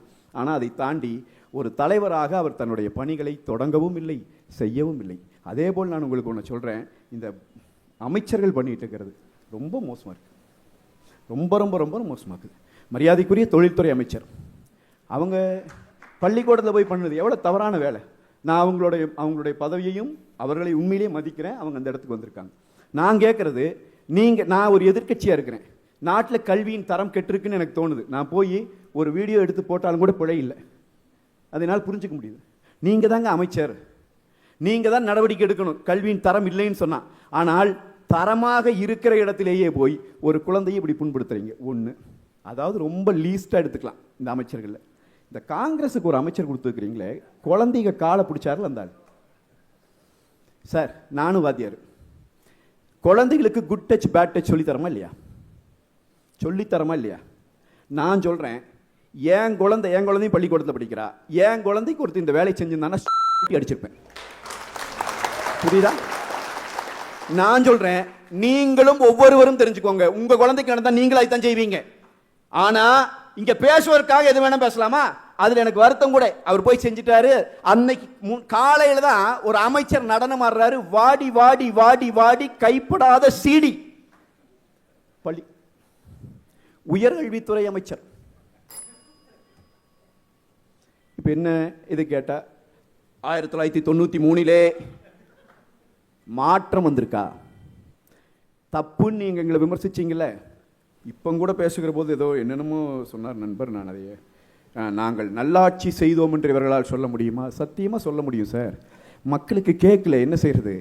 நான் சொல்கிறேன் சார், நாங்கள் 2011 21 சார் 17 மருத்துவக் கல்லூரி தமிழ்நாட்டுக்கு, 11 மருத்துவக் கல்லூரி எடப்பாடி பழனிசாமி என்கிற ஒரே ஒற்றை மனிதன் முதலமைச்சராக இருக்கும்போது இந்தியாவின் அரசியல் வரலாற்றில் எந்த மாநிலத்திலும் எவனும் சாதிக்கல. 11 மெடிக்கல் காலேஜ் ஒரே ஆட்சி காலத்தில். 7.5 விழுக்காடு உள்இட ஒதுக்கீடு. நான் உங்களுக்கு சொல்றேன், நல்லாட்சி தந்தோம். நான் சொல்றேன், ஆயிரக்கணக்கான குடிசை வீட்டு பிள்ளைகள் இன்றைக்கும் டாக்டர் ஆயிட்டு இருக்கிறாங்கன்னா எடப்பாடி பழனிசாமி என்கிற அந்த ஒற்றை மனிதர் கொடுத்த அந்த ஒற்றை சட்டம். பாதுகாக்கப்பட்ட வேளாண் மண்டலம். நீங்க எங்க நெல்லை கருக விட்டுட்டு இருக்கிறீங்களோ, எங்க நெல்மணிகளை நீங்கள் நாசப்படுத்திட்டு இருக்கிறீங்களோ, அந்த மண்டலத்தை மீத்தேன் ஆய்வில இருந்து காப்பாற்றி பாதுகாக்கப்பட்ட வேளாண் மண்டலம் நாங்கள் கொடுத்தோம், நல்லாட்சி கொடுத்தோம். நான் சொல்றேன், நீங்க ஆட்சிக்கு வந்து 50 நாள் தான் சார் ஆச்சு. கருத்து சொல்றாங்கிறதுக்காக எத்தனை பேர் கைது பண்றீங்க சார்? மாரிதாஸ் ஏன் சார் கைது பண்ணீங்க? நான் கேட்கிறேன், என்ன காரணத்துக்கு கைது பண்ணீங்க? தப்பா பேசிவிட்டா, தப்பா பேசுட்டா வழக்கு போடுங்க, வழக்கு நீதிமன்றத்தில் நடக்கட்டும். நீதிபதி தவறு குற்றம் என்று சொன்னால் அவருக்கு தண்டனை கொடுங்க, மாற்று கருத்து இல்லை. ஆனால் பேசுகிறவர்களை எழுதுகிறவர்களை கைது செய்து சிறையில் அடைப்பதுதான் உங்களுடைய ஆட்சியின் நடைமுறைனா எங்க சார் மாற்றம்? அப்போ இது ஒட்டுமொத்தமாக ஏமாற்றமாக இருக்கிறது. நான் அன்போடு சொல்லுகிறேன், மரியாதைக்குரிய திரு ஜோசப் விஜய் அவர்கள் தமிழ்நாட்டினுடைய மாண்புமிகு முதலமைச்சர், தயவு கூர்ந்து இந்த செய்திகளை எல்லாம் சிந்தித்து பார்த்து தவறு சிறுசாய் இருக்கையில் திருத்திக்கணும். இல்லை என்றால் இது அவர்கள் கட்சிக்கும் பின்னடைவாக போகும், தமிழ்நாட்டிற்கு மிகப்பெரிய பேரழிவை ஏற்படுத்தும் என்பதை அன்பு கலந்த எச்சரிக்கையாக சொல்லி நிறைவு செய்கிறேன். வணக்கம். நன்றி பேராசிரியர் கல்யாண சுந்தரம். தொடர்ந்து தாவேக ஆட்சி ஒரு நல்ல மாற்றமே என்று பேசுவதற்காக திரு இப்ராஹிம் ராவுத்தர் அவர்களை பேச அன்போடு அழைக்கிறேன். ஒரு விஷயத்தை மட்டும் ரொம்ப தெளிவாக புரிஞ்சுக்கோங்க. வரலாற்றிலேயே சட்டமன்றத்தில் நீங்கள் பார்த்தீங்கன்னாக்கா எலெக்ஷனில் ஜெயிச்சதுக்கு அப்புறம் சட்டமன்றத்துக்குள்ளே டைரெக்டாக சிஎம்மாக வந்த ஒரே ஆள் யாருனாக்கா தளபதி ஜோசப் விஜய் அவர்கள் தான். நீங்கள் 2 வருஷத்தில் கட்சி ஆரம்பித்த உடனே நீங்கள் உள்ளே வரும்போதே சிஎம்மாக வராருனாக்கா நீங்கள் ஏன் இந்த எல்லாரும் ஒரே அணியில் உட்காந்துருக்கீங்க? உங்களுக்கு புரியுதா? நல்லாட்சி நடக்கலை, 50 நாட்களுக்குள்ளே நல்லாட்சி நடக்கலை அப்படின்னு சொல்லி அவசரப்பட்டு பேசிட்டீங்களே. நீங்கள் நல்லாட்சி தொடர்ந்து செஞ்சுருந்தா நீங்கள் ஜெயிச்சிருந்துக்கலாமே. எம்ஜிஆர் இருக்கும் வரை எம்ஜிஆர் தானே இருந்தார். எம்ஜிஆர் இருக்கும் வரை எம்ஜிஆரே முதலமைச்சராக இருந்த பொழுது ஸ்டாலின் இருக்கும் வரை ஏன் ஸ்டாலினால் இருக்க முடியல? எடப்பாடி ஐயா இருக்கும் பொழுது ஏன் எடப்பாடியால் இருக்க முடியல? அது முடியாது அண்ணனால், அது விட்டுருங்க, வேறு சப்ஜெக்டு. சரி, இப்போது தம்பி இடுமாவன் கார்த்தி சொன்னார், தளபதி விஜய் அவர்கள் எதற்குமே பொறுப்பேற்க மாட்டாரு அப்படிங்கிறாரு. ஐயா, நீங்கள் படுதோல்வி அடைஞ்சு 4% வந்ததுக்கு தளபதி விஜய் அவர்கள் பொறுப்பேற்கிறார். நான் இப்போ சொல்கிறேன், டிக்ளேர் பண்ணுறேன், வச்சுக்கங்க. அதாவது வாய்க்கு வந்ததெல்லாம் பேசுறதுக்காக சும்மா ஏதோ டைம் பாஸ் ஆகுன்ற மாதிரிலாம் நீங்கள் பேசக்கூடாது. 50 நாட்களில் எவ்வளோ பெரிய மாற்றம்னாக்கா, அரசாங்க அலுவலகங்களில் லஞ்சம் வாங்க பயப்படுறான். உங்கள் ஆட்சியில் செய்ய முடிஞ்சா? லஞ்சம் வாங்கி வாங்கியே பழக்கப்பட்டு, லஞ்சம் கொடுத்து கொடுத்து ஒரு பக்கம் லஞ்சம் வாங்கி பழக்கப்பட்டது, இன்னொரு பக்கம் திருடியே பழக்கப்பட்ட நபர்கள் இன்றைக்கு சம்மன் அனுப்பிச்சவனே பார்த்தாக்கா சிங்கப்பூரில் சுற்றுலா போயிருக்காருன்னு பார்த்தா அங்கே போய் ஆஸ்பத்திரியில் படுத்துட்டு ஒருத்தர் போஸ்ட் கொடுக்குறாரு, ஏவா வேலுவான். என்னையானாக்கா நெஞ்சு வலி வந்து விட்டது. எப்போ அந்த நெஞ்சு வலி நாடகத்தை நாங்கள் இங்கேருந்து பார்க்குறோம். இதில் குதிரை பேரம்னு எங்களை வெக்கமில்லாமல் பேசுகிறீங்க. எப்பா, அவர்களை ஒரு நாள் கூட சிஎம் ஆக்கி விடக்கூடாதுன்றதற்காக தொடர்ச்சியாக நீங்கள் முயற்சி எடுத்திருக்கீங்க. இன்னைக்கு 10 பேர் அதுக்காக கைது செய்யப்பட்டிருக்காங்க. 180 கோடி வரைக்கும் பேரம் பேசிட்டு வெக்கம் இல்லாமல் நீ வந்து குதிரை பேரம் நீங்கள் பேசுகிறீங்க. எனக்கு ரொம்ப ஆச்சரியமாக இருக்குது. 180 கோடி வரைக்கும் பேரம் பேசி இந்த ஆட்சியை கவிழ்ப்பதற்காக இன்றைக்கு 10 பேரை அரெஸ்ட் பண்ணியிருக்கு. நீங்கள் எங்களை குதிரை பேரம் பேசியிருக்கிற. நல்வாய்ப்பாக நீ ஆட்சியை கவுத்திருந்தியோ மறுபடியும் எடப்பாடியும் தோத்திருப்பாரு, ஸ்டாலினும் தோத்திருப்ப. 234 தொகுதியில் உங்கள் 2 கட்சியும் ஜென்மத்துக்கு வந்திருக்காது. ஜென்மத்துக்கு வர்றதுக்கான வாய்ப்பே இருந்திருக்கிறது. அதாவது விஜயகாந்த் அடிச்சார் அடியில், தளபதியோட அண்ணன் விஜயகாந்த் அடிச்ச அடியில் எதிர்கட்சியாக தான் வரல, தளபதி அடிச்சார் எம்எல்ஏவாக கூட வரல ஒருத்தர் குளத்தூரில். அவர் பேர் ஸ்டாலின் அவர்கள். நீங்கள் 2 பேரை சேர்ந்துக்கிட்டு இங்கே வந்து உட்காந்துக்கிட்டு எவ்வளவு கதை. தாவைக்காவில் மாற்றமே ஏற்படவில்லை. என்ன மாற்றம் ஏற்படலை? ஐயா, முகம் தெரியாத, முகவரி தெரியாத, கருப்பான் நிறப்பான் தெரியாது, என்ன சாதின்னு தெரியாது, காசு கொடுக்கலையா, உங்களை மாதிரி சாராயம் கோட்ரு பிரியாணி கொடுக்கலையா, தளபதி என்ற ஒற்றை பேருக்காக இன்னைக்கு அத்தனை பேர் எம்எல்ஏவா உள்ள உட்காந்துருக்கிறாங்க. தளபதி விஜய் அவர்கள் சொன்னார், சாமானிய மனிதர்கள் நீங்கள் அரசியலுக்குள்ள வாங்கன்னு சொன்னார். மாணவ பிள்ளைகள் அரசியலை ஒரு துறையாக தேர்ந்தெடுங்கன்னு சொன்னார். இன்றைக்கு மாணவ பிள்ளைகள் அரசியலை ஒரு துறையாக தேர்ந்தெடுக்க தயாராகி கொண்டிருக்கிறார்கள். அவ்வளவு பெரிய மாற்றம் ஏற்பட்டிருக்கிறது. சகோதரர் கல்யாண சுந்தரம் அவர்கள் சொன்னார், இது வெறும் ஏமாற்றமாக தான் இருக்குது அப்படின்ட்டு. சிஎம் ஆகலான்னு ஆசைப்பட்டார் எடப்பாடி, நடக்கலை, ஏமாற்றமாக தான் இருக்கும் உங்களுக்கு. அது எனக்கு புரியுது, அந்த ஏமாற்றம் என்னன்றதால உங்களுக்கு புரியுது. ஆனால் நீங்கள் தாவேக்கா ஆட்சியை பற்றி சொல்கிறீங்க, இந்த நெல்லெல்லாம் இதாகிக்கிட்டு இருக்குன்ட்டு. இப்போ 50 நாள் தான் ஆயிருக்கு ஆட்சிக்கு வந்து. 70 வருஷமாக 2 கட்சியும் என்னத்தை செஞ்சீங்க சொல்லுங்கள்? ஒரு நெல்லை பதப்படுத்துவதற்கு குடோனை உருவாக்குறதுக்கு இல்லை 200 கோடி ரூபாயை கொண்டு போய் கார் ரேஸ் நடத்துறதுக்கு உங்களுக்கு கார் ரேஸ் நடத்துகிறாங்க. இங்கே அதுவும் எப்படி ஊருக்குள்ளே ட்ராக்கு, அதாவது ட்ராக்கில் ஓட வேண்டிய ஃபார்முலா கார் ரேஸுக்கு நல்லா இருக்க ரோடை பேத்துப்பிட்டு உதயநிதி ஆசைப்பட்டான்றதுக்காக 200 கோடியை போட்டு கார் ரேஸ் நடத்துனீங்களே. எவ்வளோ லாபம் வந்துச்சு இது வரைக்கும்? அதனால் இல்லை எவ்வளோ லாபம் வந்துச்சு? லாபம் வரும்னு வேறு சொன்னாங்க. எங்கே லாபம் வந்துச்சுன்னு எனக்கு தெரியும். அதாவது இன்றைக்கி 2 பேருக்கு தான் போட்டியே. ஒன்று அழுவினிக்கும், இன்னொன்று புழுவினிக்கும். ஒவ்வொரு மண்டபமாக தேடி தேடி போய் அழுகுது அழுவினி. அவன் மண்டபத்து வெளியில் போர்டு வைக்கிறான், எப்பா கல்யாண வீட்டுக்கு வந்தால் கல்யாணத்தை மட்டும் பேசி ஒப்பாரி வைக்காதான் போர்டு வச்சுக்கிட்டு இருக்கிறான். இன்னொன்று புழுவினி சொல்கிற பொய்யெல்லாம் பார்த்தோன்னா, ஐயோ புக்கு போட்டால் கூட எத்தனை புக்கு போடுறதுன்னு தெரியல. என் ஃபோட்டோ ஒருத்தன் இராணுவத்தில் இருக்கும்போது துப்பாக்கியில் ஒட்டிட்டான். எப்படியே துப்பாக்கியில் ஒட்டிட்டானா, உடனே அவனை ஜெயிலில் போட்டாங்களாம். அப்புறம் திருப்பி 2 மாதம் கழிச்சு வெளியே வந்தானா, மறுபடியும் துப்பாக்கியில் ஓட்டினானா. ஏய் என்ன அதெல்லாம்? எனக்கு சத்தியமாக சொல்கிறேன், அரசியலில் எவ்வளவு பெரிய மாற்றம் நடந்திருக்குன்னா, இந்த மாதிரி கதை சொல்லிக்கிட்டும் ஒப்பாரி வச்சுக்கிட்டும் திருட்டுத்தனம் பண்ணவங்க எல்லாத்தையும் ஒட்டு மொத்தமாக தளபதின்ற ஆளை அடித்து வெளியே தள்ளியிருக்கு. இது மாற்றம் இல்லையா? இல்லை இது மாற்றம் இல்லையான்னு கேட்குறேன். நீங்கள் இல்லை அமைச்சர்கள்லாம் வேலை செய்யாமல் ரீல்ஸ் மட்டும் தான் போட்டுக்கிட்டு இருக்கிறாங்க அப்படின்னு கேட்குறாங்க, என்ன சொல்கிறீங்க? அப்போ தொடர்ச்சி அவங்க ரீல்ஸ் தான் பார்த்துக்கிட்டு இருக்காங்க, அப்படி தானே? இவங்களும் வேலை செய்யலை. ஐயா, துப்பாக்கியில் சுட்டதை டிவியில் பார்த்தான் தெரிஞ்சுக்கிட்டேன்னு ஒருத்தர் சொன்னார், ஞாபகம் இருக்கா உங்களுக்கு? ஞாபகம் இருக்கா? எப்படி தடுத்தீங்கன்னாக்கா, சனிக்கிழமை வந்து தளபதி அவர்கள் மக்களை சந்திப்பதற்கு வந்து அனுமதி தடை. இன்னைக்கு சனிக்கிழமை பனையூர் வந்து பாரு, எப்பா படையெடுத்து வந்துக்கிட்டே இருக்கிறாங்க. அதிமுகவுக்கு ஒரே ஒரு விண்ணப்பம் பண்ணாங்க, தனித்தனியாக வராமல் மொத்தமாக வந்துடுங்க. என்ன டெய்லி ஒவ்வொரு ஆளாக வந்துக்கிட்டு இருக்கிறீங்க. ஆனால் வந்து இவங்க வந்து அதை குதிரை பேரம்ன்றாங்க. நல்லா ஒரு விஷயம் புரிஞ்சுங்க, அந்த குதிரை பேரம் வரல, நீங்கள் வாங்குறீங்கன்றாங்க. அதுதான் சொல்கிறேன். ஐயா, அதிமுகவிலிருந்து 23 எம்எல்ஏக்கள் திமுகவுக்கு போயிருக்காங்க. அப்போ அவங்க வாங்கியிருக்காங்களா? ஒத்துக்க சொல்லுங்க. பேர் பட்டியல் வாசிக்கவா? அரசியல் தெரிஞ்சவங்களுக்கு தெரியும் யார் யாருன்ட்டு. அப்பாவுலேருந்து இன்னைக்கு ஏவாவிலிருந்து எத்தனை பேர் அங்கே 23 பேர் போயிருக்காங்க. சார், ஒரே ஒரு விஷயம் புரிஞ்சுங்க சார். ஒரு ஸ்கூலில் மாணவன் போய் படிக்கிறான், அந்த ஸ்கூலில் வந்து மேனேஜ்மெண்ட் சரியில்லை, அந்த ஸ்கூலில் வந்து வாத்தியார் சரியில்லை, பிள்ளைகளை வந்து தவறாக வழி நடத்துகிறாங்கன்னு சொன்னாக்கா அந்த ஸ்கூல்லேருந்து வேற ஸ்கூலுக்கு மாணவர்கள் போய் சேருவது இயல்பு. ஆனால் இங்கே ஹெட் மாஸ்டர் யாரு? தளபதி விஜய். இங்கே நீ சேட்டை பண்ண முடியாது, தப்பு பண்ண முடியாது, அதற்கான வாய்ப்பே கிடையாது. இன்றைக்கு அரசியலுடைய எதிர்காலம் தொலைஞ்சு போச்சு. திமுகவும் அதிமுகவும் ஒன்று சேர்ந்து ஆட்சி அமைக்க பார்க்குதுன்னு அவங்க குற்றம் சொல்லிட்டு வராங்க. சார், எவ்வளவு கேவலம் சார் இது! எவ்வளவு இது பதவி வெறியா, ஆணவ வெறியா, இது என்ன வெறின்னு உங்களுக்கு புரியல பாருங்களேன். நான் ஒன்று சிம்பிளாக மட்டும் முடிச்சிடுறேன் சார். இந்த வீடியோ எல்லாம் ரொம்ப வைரலான வீடியோ. சும்மா ஒரு 12 செகண்ட் இதை நீங்க போடணும் கண்டிப்பா. 26ல நிற்பாராம், அடிப்பாராம், நேரா போய் முதலமைச்சர் சீட்ல உட்காருவாராம். நாங்க 75 வருஷம் கட்சி நடத்திட்டு புச்சை ஐஸ் வாங்கிட்டு சப்பிட்டு போறதுக்கடா நாங்க கட்சி நடத்துறோம். சரிண்ணா, திமுக குச்சி ஐஸ் வாங்கி தரவா? சாப்பிட்றியா? நாகரிகமா பேசுறேன்னா சார்? இல்லை, நான் நாகரிகமாக தான் பேசுவேன். ஏன்னா 75 வருஷம் கட்சி நேராக வருவாராம், சிஎம்மா இருப்பாராம், நாங்கள் குச்சி ஏசி வச்சு. இப்போ எங்கே உட்காந்துருக்காருன்னு தெரியல. நிறைய குச்சி ஏசி வாங்கி கொடுத்துருக்காங்க போட்டுருக்கு நம்ம பசங்க. ஆளை காணோம் சார், வெளியில் பார்க்க முடிஞ்சு. சார், நீங்கள் மெரினால ஏர் ஷோ 5 பேர் கொண்டுட்டாங்க அப்படின்னு நான் குற்றம் சுமத்தினா ஒத்துப்பீங்களா? அந்த சாவுக்கு உதயநிதியும் முதலமைச்சராக முன்னாள் முதலமைச்சராக இருந்த ஸ்டாலின் அவர்கள் தான் பொறுப்பேற்கணும். அவங்க தான் கொண்டுட்டாங்க. நான் சொன்னா நீங்கள் ஒத்துப்பீங்களா? சொல்லுங்கள் சார். அன்னைக்கு மக்கள் அங்கேருந்து பீச்சிலேருந்து ரோட்டுக்கு வரதுக்கு 3 மணி நேரம் ஆயிருக்கு. ஆனால் 5 பேர் செத்து போனதுக்கப்புறம் அவன் தகவல் என்ன, யார் என்னன்னு தெரியல. இது வரைக்கும் நீங்கள் அரசாங்கம் அவங்களுக்காக என்ன கட்டியிருக்கீங்க? ஆனால் கரூரில் நீங்கள் செஞ்ச சதியினால என் மக்கள் இறந்து போன நபர்களுக்கு இன்றைக்கு வேலை தருவதற்காக முதலமைச்சர் தளபதி விஜய் அவர்கள் முடிவெடுத்திருக்கிறாரு. உனக்கு எனக்கு என்ன மாற்றம்னு உனக்கு புரியுதா? தவறு நீ செஞ்சது. ஆனால் அவர்களுடைய வாழ்வாதாரத்தை காப்பாற்றணும் தளபதி முயற்சி இருக்கிறாரு.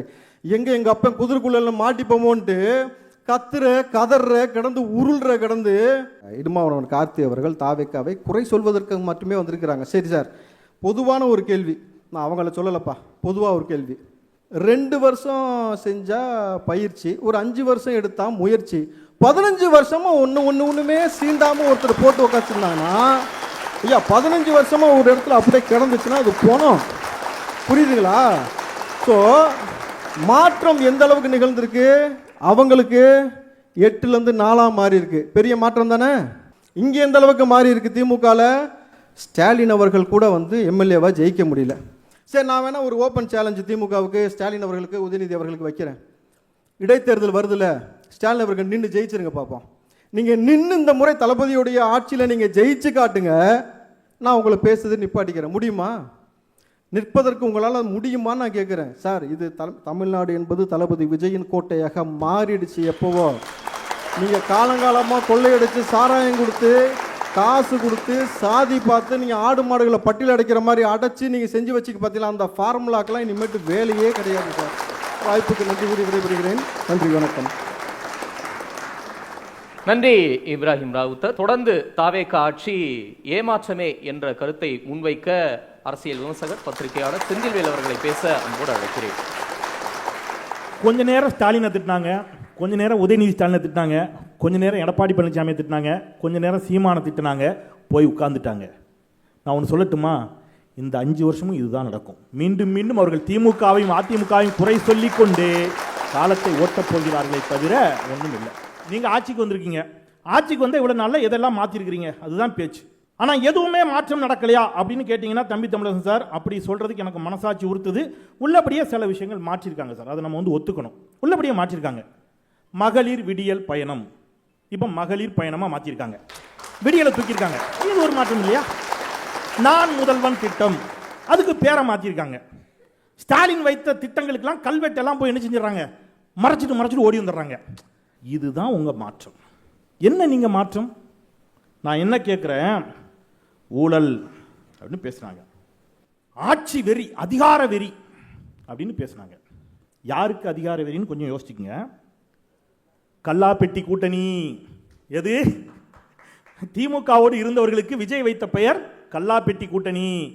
அந்த கல்லாப்பெட்டி கூட்டணியோடு எப்படியாவது சேர்ந்தேனும் ஆட்சி அமைத்தே தீர வேண்டும் என்று முடிவெடுத்த உங்களுக்கு இருப்பது ஆட்சி அதிகார வெறியா, எங்களுக்கு இருக்கிறது ஆட்சி அதிகார வெறியா? தோழர் சவால் விட்டார். நீங்க மட்டும் ஆட்சியை கலைச்சிருந்தீங்கன்னா தெரியும் 234 தொகுதியிலே நாங்க தான் ஜெயிச்சிருப்போம்.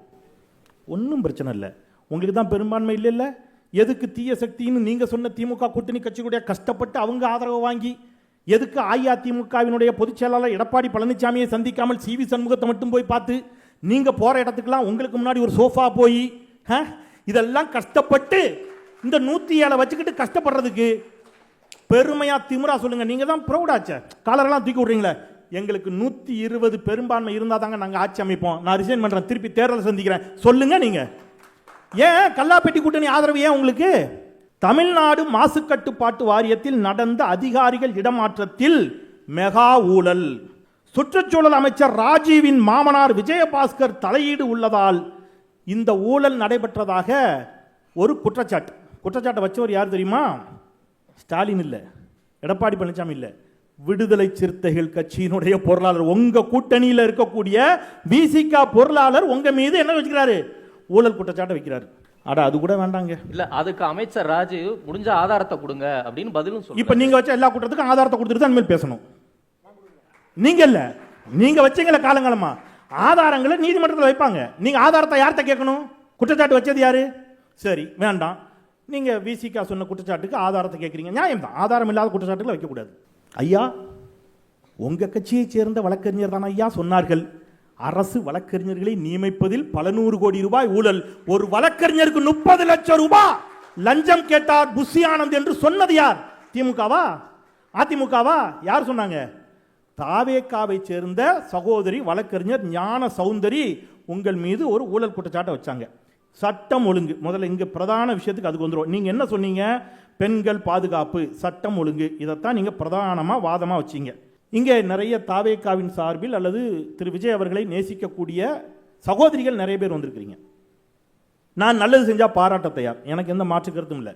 யார் நல்லது செஞ்சாலும் பாராட்டலாம், எனக்கு அதில் மாற்று கருத்து இல்லை.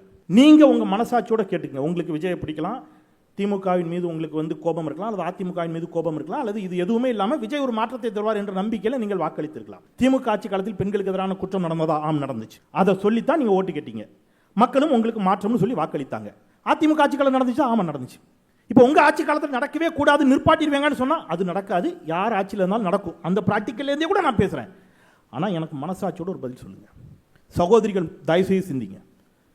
ஒரு 3 வயது குழந்தை கோயம்புத்தூர்ல பாலியல் வன்கொடுமை செய்யப்பட்டு தூக்கி வீசப்படுறான், முழுவதும் ரத்தம்.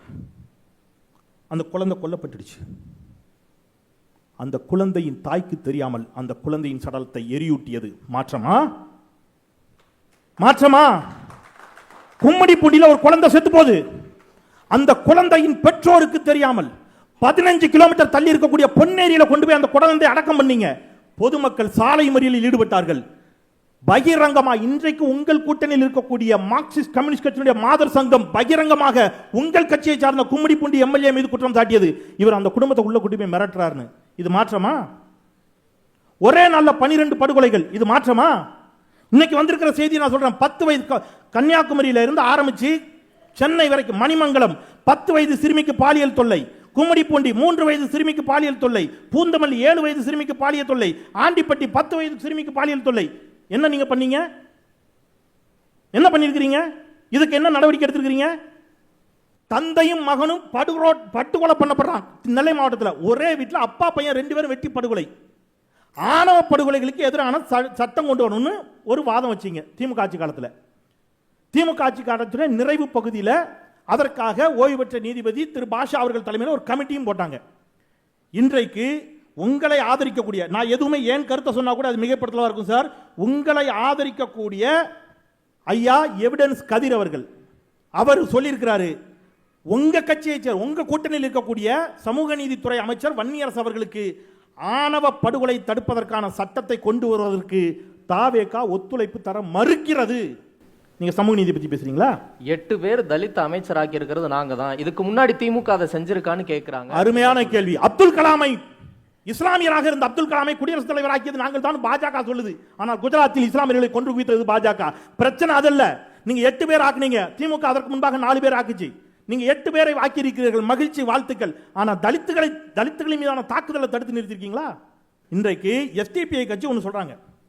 இன்றைக்கு இஸ்லாமியர்களின் சகோதரன் இவர் என்ன சொன்னாரு? வலது, எங்களை வலது. பக்ரீத்துக்கு ஆடு மாடு வெட்டுவது இஸ்லாமியருடைய நம்பிக்கை. நீதிமன்றம் முந்தின நாள் ஒரு ஜட்ஜ்மெண்ட் கொடுக்குது, ஆடு மாடு வெட்டக்கூடாது. அதற்கு என்று இருக்கக்கூடிய இறைச்சி கூடங்களில் தான், அனுமதிக்கப்பட்ட இறைச்சி கூடங்களில் தான் வெட்ட வேண்டும் என்று ஒரு தீர்ப்பு கொடுக்குது. எஸ்டிபிஐ கட்சியினுடைய மாநில செயலாளர் சொல்றார், இவங்க என்ன பண்ணிருக்காங்க தெரியுமா? தமிழ்நாடு காவல்துறை நீதிமன்றத்தில் ஒரு செயல்பாட்டு வரவறிக்கை தாக்கல் செய்யணும். நீங்க நீதிமன்றம் கொடுத்த தீர்ப்பை நாங்கள் நடைமுறைப்படுத்துவதற்கு சிறப்பு படைகளை குவித்து உளவுத்துறையின் மூலம் கண்காணித்து தீவிர ரோந்து பணிகள் மூலம் இந்த நீதிமன்ற உத்தரவை நாங்கள் சிறப்பாக செயல்படுத்தினோம் என்று வழக்கும் போட்டிருக்கிறாங்க. யார் மீது? பக்ரீத்தை கொண்டாடிய இஸ்லாமியர்கள் மீது வழக்கம் போட்டிருக்கிறார்கள். இவர்கள் இஸ்லாமியர்களுக்கான ஆதரவான சக்தி. திருப்பரங்குன்றம் மலை உச்சியில அந்த குறிப்பிட்ட தர்கா இருக்கிற இடத்துல தான் தீபம் ஏற்ற வேண்டும் என்று நீதிமன்றம் தீர்ப்பளித்த பிறகும் we will face the consequences, அதனுடைய விளைவுகளை நாங்கள் சந்திக்க தயாராக இருக்கிறோம். நீதிமன்றமே வந்தாலும் நாங்கள் தீபம் ஏற்ற அனுமதிக்க மாட்டோம் என்று சொன்ன முத்துவேல் கருணாநிதி ஸ்டாலின் யார்? அவர்தான் சிறுபான்மை மக்களின் காவல். ஒன்று சொல்லட்டுமா? ஸ்டாலின் தோத்துட்டாரு இருக்கிறீங்க. அவர் தோக்கல.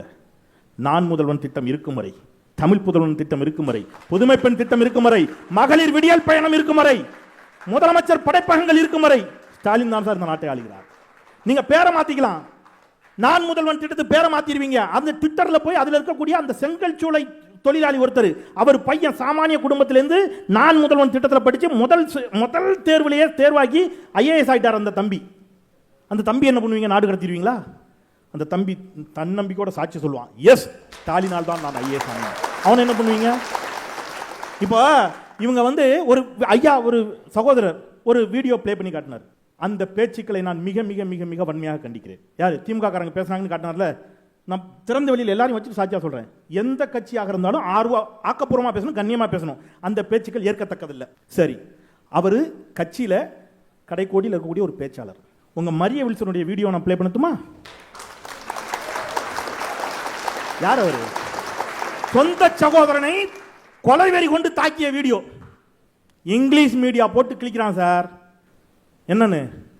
பிள்ளைக்கு நீங்களா எப்படி சார் மருந்து கொடுப்பீங்க? எப்படி மருந்து கொடுப்பீங்க?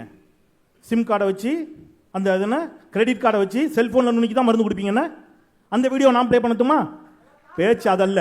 பேச்சு என்ன? நீங்க இந்த வாட்டி மட்டும் பல லட்சம் கோடி முதலீடுகள் ஆந்திராவுக்கு போயிருக்குது. கம்பெனி பேர் என்கிட்ட இருக்குது, பட்டியல் போட்டு அடுக்குவேன். சட்டம் ஒழுங்கு எந்தெந்த ஊர்ல கொல்ல பட்டியல் போட்டு அடுக்குவேன். நான் சுட்டிக்காட்டியது இந்த 60 நாட்களில் இவ்வளவு சிக்கல் இருக்கிறது. இதை நீங்கள் இன்னும் செம்மைப்படுத்திக் கொண்டு, சீர் செய்து கொண்டு, சரி செய்து கொண்டு சிறப்பான ஆட்சியை நீங்கள் தருவீர்கள் என்று சொன்னால் உளப்பூர்வமாக நான் உங்களை பாராட்டவும் கடமைப்பட்டிருக்கிறேன். நீங்கள் அதை செய்வீர்கள் என்ற நம்பிக்கையோடு விடைபெறுகிறேன். என் நம்பிக்கை மூட நம்பிக்கை ஆகிவிடாமல் இருப்பது உங்கள் கரங்களில் இருக்கிறது என்று சொல்லி விடைபெறுகிறேன். நன்றி, வணக்கம். நன்றி திரு செந்தில்வேல். தொடர்ந்து தாவே காட்சி ஒரு நல்ல மாற்றமே என்று பேச திரு ஜெகதீச பாண்டியன் அவர்களை அன்போடு அழைக்கிறேன். இந்த தலைப்பே பாருங்க, மாற்றமா இல்லை ஏமாற்றமா?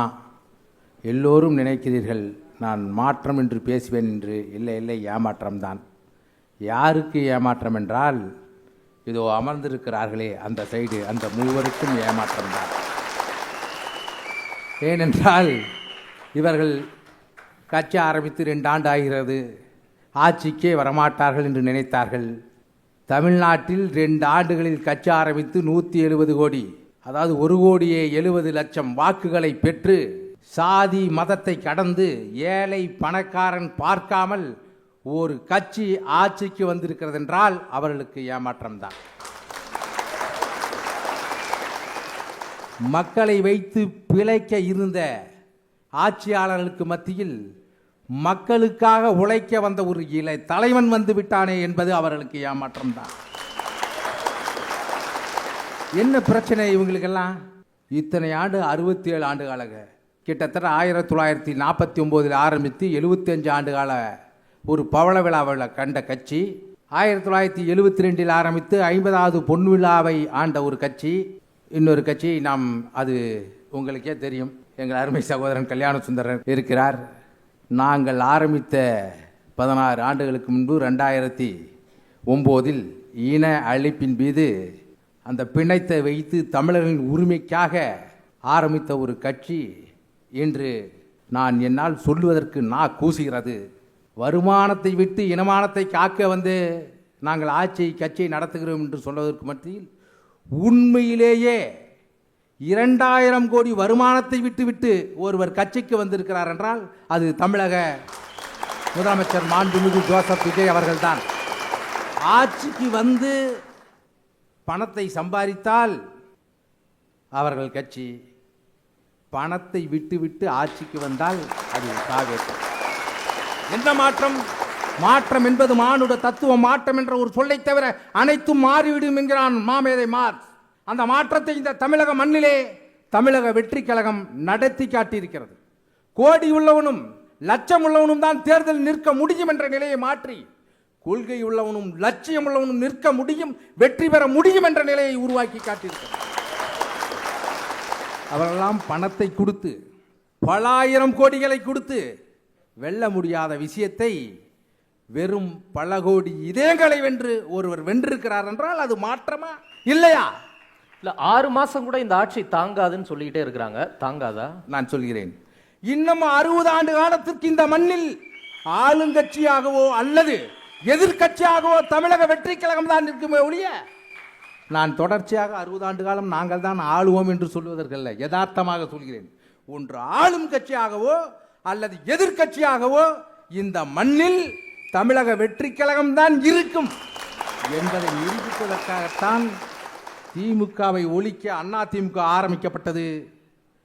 திமுகவை ஒழிக்க நாம் தமிழர் ஆரம்பிக்கப்பட்டதாக சொல்லப்பட்டது. இன்று மூவரும் ஒரே அணியில் நிற்க வைத்தது மாற்றமா இல்லையா? 500 யூனிட்டுகளுக்கு குறைவாக பயன்படுத்துபவர்களுக்கு 200 யூனிட் மின்சாரம் இலவசத்தை கொடுத்த அரசு, கட்டணம் இல்லாத கொடுத்தது தமிழக வெற்றி கழக அரசு. அது மாற்றமா இல்லையா? நீங்க சொன்னது ஒண்ணு செஞ்சது ஒண்ணுன்னு கேக்குறாங்க. அதுதான் நீங்க கொடுத்த வாக்குறுதியா அப்படின்னு? என்ன சொன்னோம், என்ன செஞ்ச? 500 யூனிட்டுக்கு கம்மியா இருக்கிறவங்களுக்கு 200 யூனிட் இலவசம்னு சொன்னாரா? அப்படி சொல்லல, ஆனா ஆட்சிக்கு வந்து மாத்தி சொல்றாருன்னு கேக்குறாங்க. சொல்லுவதல்ல, செயல்தான் தமிழக வெற்றி கழகத்தினோட. அவர் பேசவே மாட்டுகிறாரு. பேசி பேசி இந்த நாட்டை கெடுத்தவர்கள் மத்தியில் பேசாமல் நாட்டை உயர்த்தி காட்டுகிற ஒரு தலைவன் தான் ஜோசப். பேசினீங்க, எவ்வளவு பெரிய பேச்சாளர்கள். ஐயா அண்ணாதுரை விட்டு விடுவோம், ஐயா கலைஞர், பேராசிரியர் அன்பழகன், எத்தனை பேச்சாளர்கள். நாங்கள் பெரிதும் விரும்புகிற போற்றுகிற எங்கள் ஐயா தா பாண்டியன், எத்தனை பேச்சாளர்கள் வெற்றி கொண்டான். தீப்பொறி ஆறுமுகம், விடுதலை விரும்பி, அத்தனை பேரும் பேசி இந்த நாட்டை 10 லட்சம் கோடி கடனுக்கு உள்ளாக்கிறீர்கள். 1 கோடிக்கு மேல் வேலைவாய்ப்பு அலுவலகத்தில் பதிவு செய்யப்பட்டு இளைஞர் காத்திருக்கிறானே, இதை தான் நீங்கள் பேசி பேசி செய்தீர்களா? உங்களுக்கு செயல் முக்கியமா? சொல்லுக்கு முன் செயல். செந்தில்வேல் சொன்னது போல ஆக்கப்பூர்வமான விஷயத்தை வைத்தால் கட்டாயமாக ஏற்றுக்கொள்கிற ஒரு அரசு தமிழக வெற்றி கழக அரசு. சுட்டி காட்டினால் தவறை நாங்கள் ஏற்றுக்கொள்வோம். ஏன்னா எங்க தலைவரே தான் சொல்றாரு, 1 பைசா லஞ்சம் வாங்க மாட்டோம், தொட மாட்டோம், தொட விட மாட்டோம், தொட்டவங்களையும் விட மாட்டோங்கிறார். இன்னொன்னு நான் சொல்றேன், லஞ்சம் வாங்கியவனை விடையே வாங்கியவனையும் விட மாட்டோம் என்பதை நாங்கள் இங்கு சேர்த்து பதிவு செய்கிறோம். இந்த விஜயபாஸ்கர்லாம் சேர்த்ததுக்கு அப்புறம் வேற மாதிரி சொல்றாங்களே, எப்படி பாக்குறேன்? அது சொல்றேன், எங்க கட்சி ஒரு வாஷிங் மிஷின், வாஷிங் பண்ணி தூக்கி போட்டுருவோம். ஒரு மனிதன் திருந்தக்கூடாதா?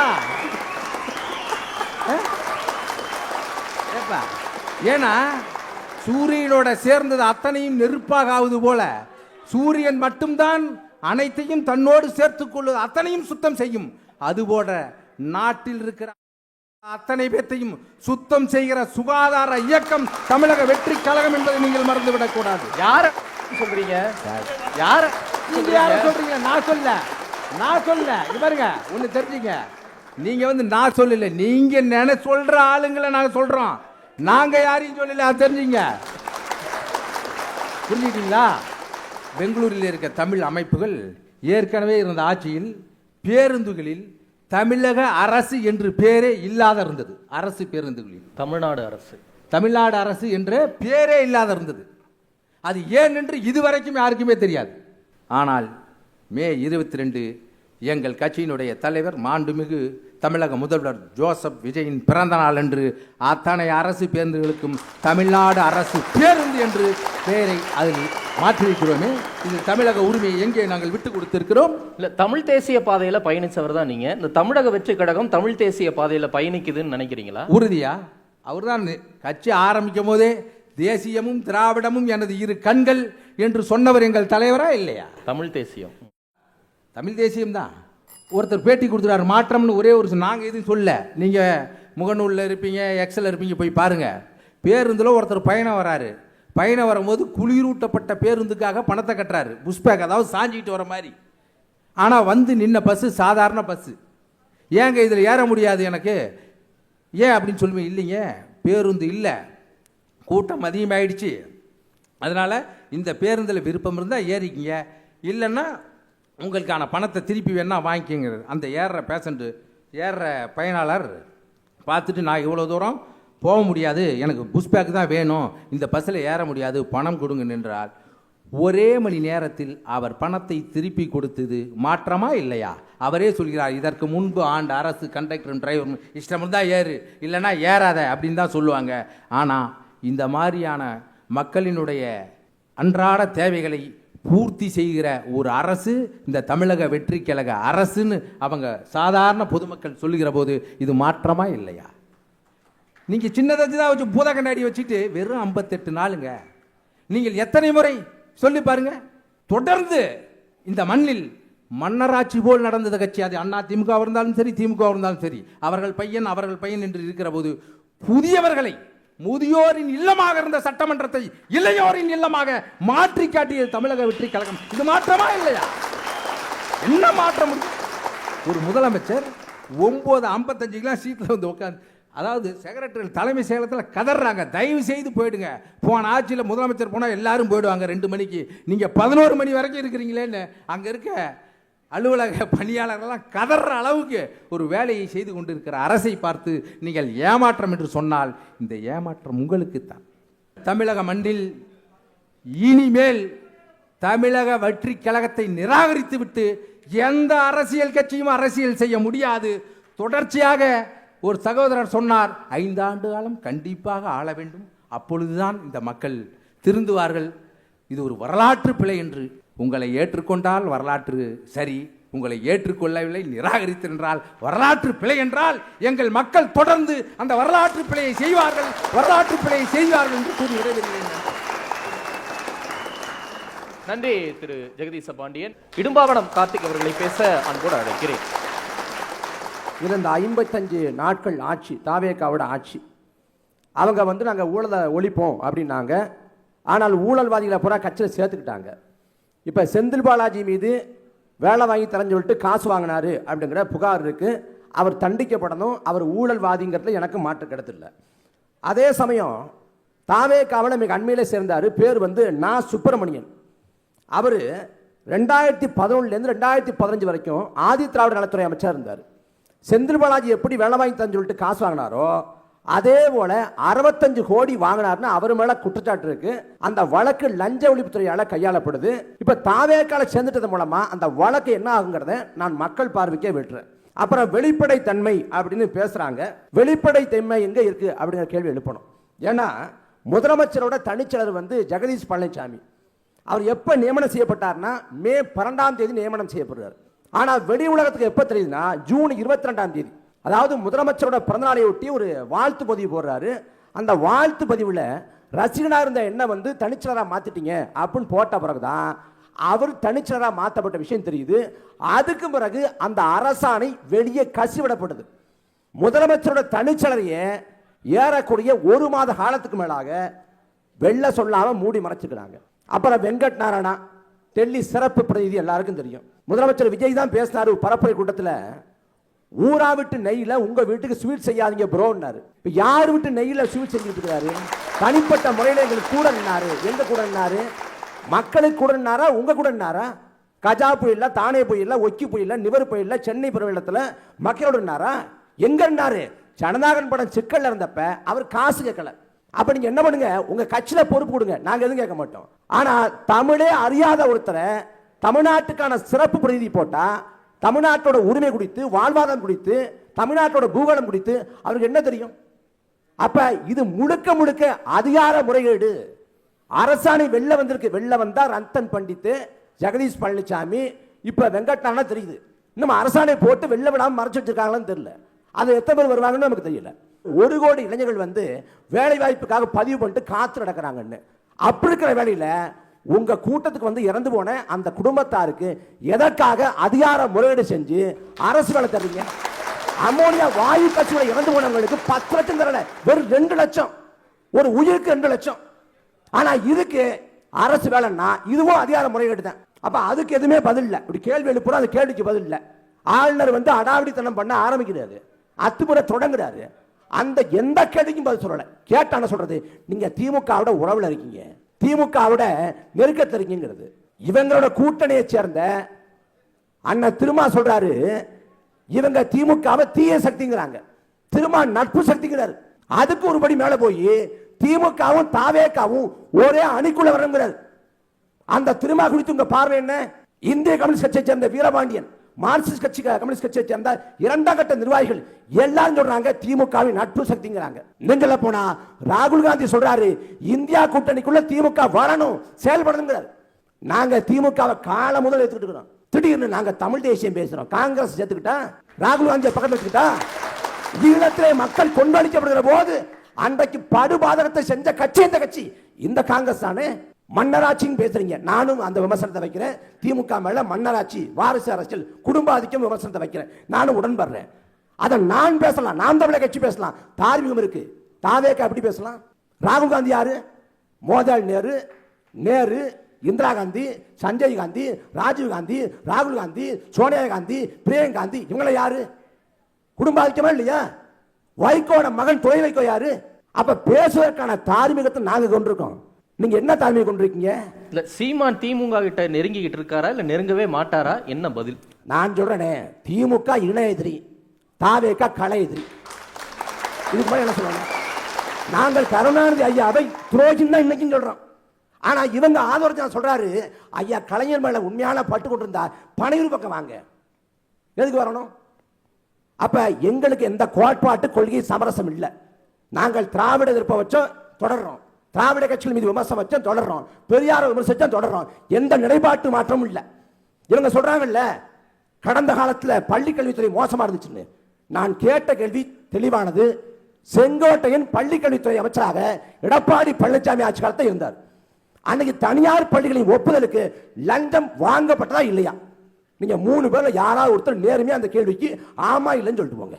தனியார் ஊழல் முதலைகளுக்கு ஆதரவாக சீமான் செயல்படுகிறார். இப்ப நான் என்ன சொல்றோம், நான் கேட்கிற கேள்வி விடுமையானது. தனியார் பள்ளிகள் ஒப்புதலுக்கு லஞ்சம் வாங்குறாங்க, தடுத்துட்டோம், வரவேற்கிறோம், வாழ்த்துறோம், கும்பிடுறோம். அதே போல இந்த ஆட்சி காலத்தில் இந்த ஜூன் மாசம் தனியார் பள்ளிகள் கட்டண கொலையில் ஈடுபடல சொல்லட்டும். யார் ஈடுபடுறா? முழுக்க ஈடுபடுறாங்க. அதை தடுத்தாங்களா? அதை முறியடிச்சாங்களே? எதுவுமே இல்லையே. மாற்றம்னு பேசணும்னா இன்னமும் அவங்க தேர்தலுக்கு முந்தைய பரப்புரையை பேசிட்டு இருக்காங்க. நீங்க வெள்ளல, நீங்க வெள்ளலன்னு. வெள்ளலன்னு பார்த்தா ஐயா நல்ல கடையா வெள்ளலங்க. 100 வயதை கடந்து மக்களுக்காக வாழ்ந்தவர் 3 தேர்தலை போட்டி போட்டாரு, மக்களால் தோற்கடிக்கப்பட்டாரு. அது யாருடைய பிழை? மக்களின் பிழை. ஒரு போர்க்களம், ஒரு போர்க்களம்னா நான் வலிமையா சண்டை போட்டு நான் வென்றலாம், ஏன்னா வெற்றி தோல்வி என் கையில் இருக்கும். ஆனா ஜனநாயக களம்னா அப்பழுக்கற்ற மனிதர்களும் தோற்கடிக்கப்படுவார்கள். அது காலத்தின் கோலம். இந்த சமூகம் குற்ற சமூகமாக மாறி போனதோட விளைவு. அப்புறம் நிறைவா 2 செய்தி சொல்லிட்டு போலாம் நினைக்கிறேன். நாங்க எளியவர்களுக்கு வாய்ப்பு கொடுத்தோம்ங்கிறாங்க. இப்ப கரூர்ல இடைத்தது வரப்போகுது. உண்மையிலேயே வந்து அங்க எளியவர் தாவேக்கா சார்பா யாருன்னு பார்த்தா தாவேக்காவுக்காக சிறைக்கு போன மதியழகன். அந்த கரூர் இடைத்தேர்தல்ல யார் வேட்பாளர்? எம்ஆர் விஜயபாஸ்கர் வேட்பாளரா, எளியவர் மதியழகன் வேட்பாளரா? 100 விழுக்காடு விஜயபாஸ்கர் தான் வேட்பாளர். அப்ப எங்க போச்சு எளியவர்கள் வழக்கம்? கும்பகோண தீ விபத்தை பத்தி சொல்றாங்க. கும்பகோண தீ விபத்தின் போது அன்னைக்கு பள்ளி கல்வித்துறை அமைச்சராக இருந்தவர் சி வி சண்முகம். அநேகமாக அடுத்த மக்களவையின் போது அவர் தாவேக்கா இருப்பார். அப்புறம் எங்க இருக்கு மாற்றம்? நீங்க திமுக அதிமுக பொறுத்த வரைக்கும் அவங்க கொள்கை கோட்பாடு அப்படிலாம் பேசினாங்க. அதுக்கு பிறகு அவங்க எல்லாத்தையும் சீரழிஞ்சு ஒரு மோசமான ஊழல்வாதிகளை மாறி போயிட்டாங்க காலப்போக்கில். ஆனா தாவேக்கா சீரழிஞ்சே வருது. பத்திரமா இருந்துக்கணும். மக்கள் இனியும் அவங்க மக்கள் வந்து விழித்துக் கொள்ளலாம் ரொம்ப கஷ்டம். ஏன்னா கரூரை பேச எனக்கு கொலவரி வரும், கோவம் வரும். ஏன் வரும்னா இவங்க யாரும் அங்க இருக்கவங்க யாரும் கரூரை இறந்து போனவங்க படங்களை பார்க்கல. நான் பார்த்தேன். அரசு மருத்துவமனை வராண்டாவில் அடுக்கடுக்கா அடிக்கிட்ட படங்களை நான் பார்த்தேன்.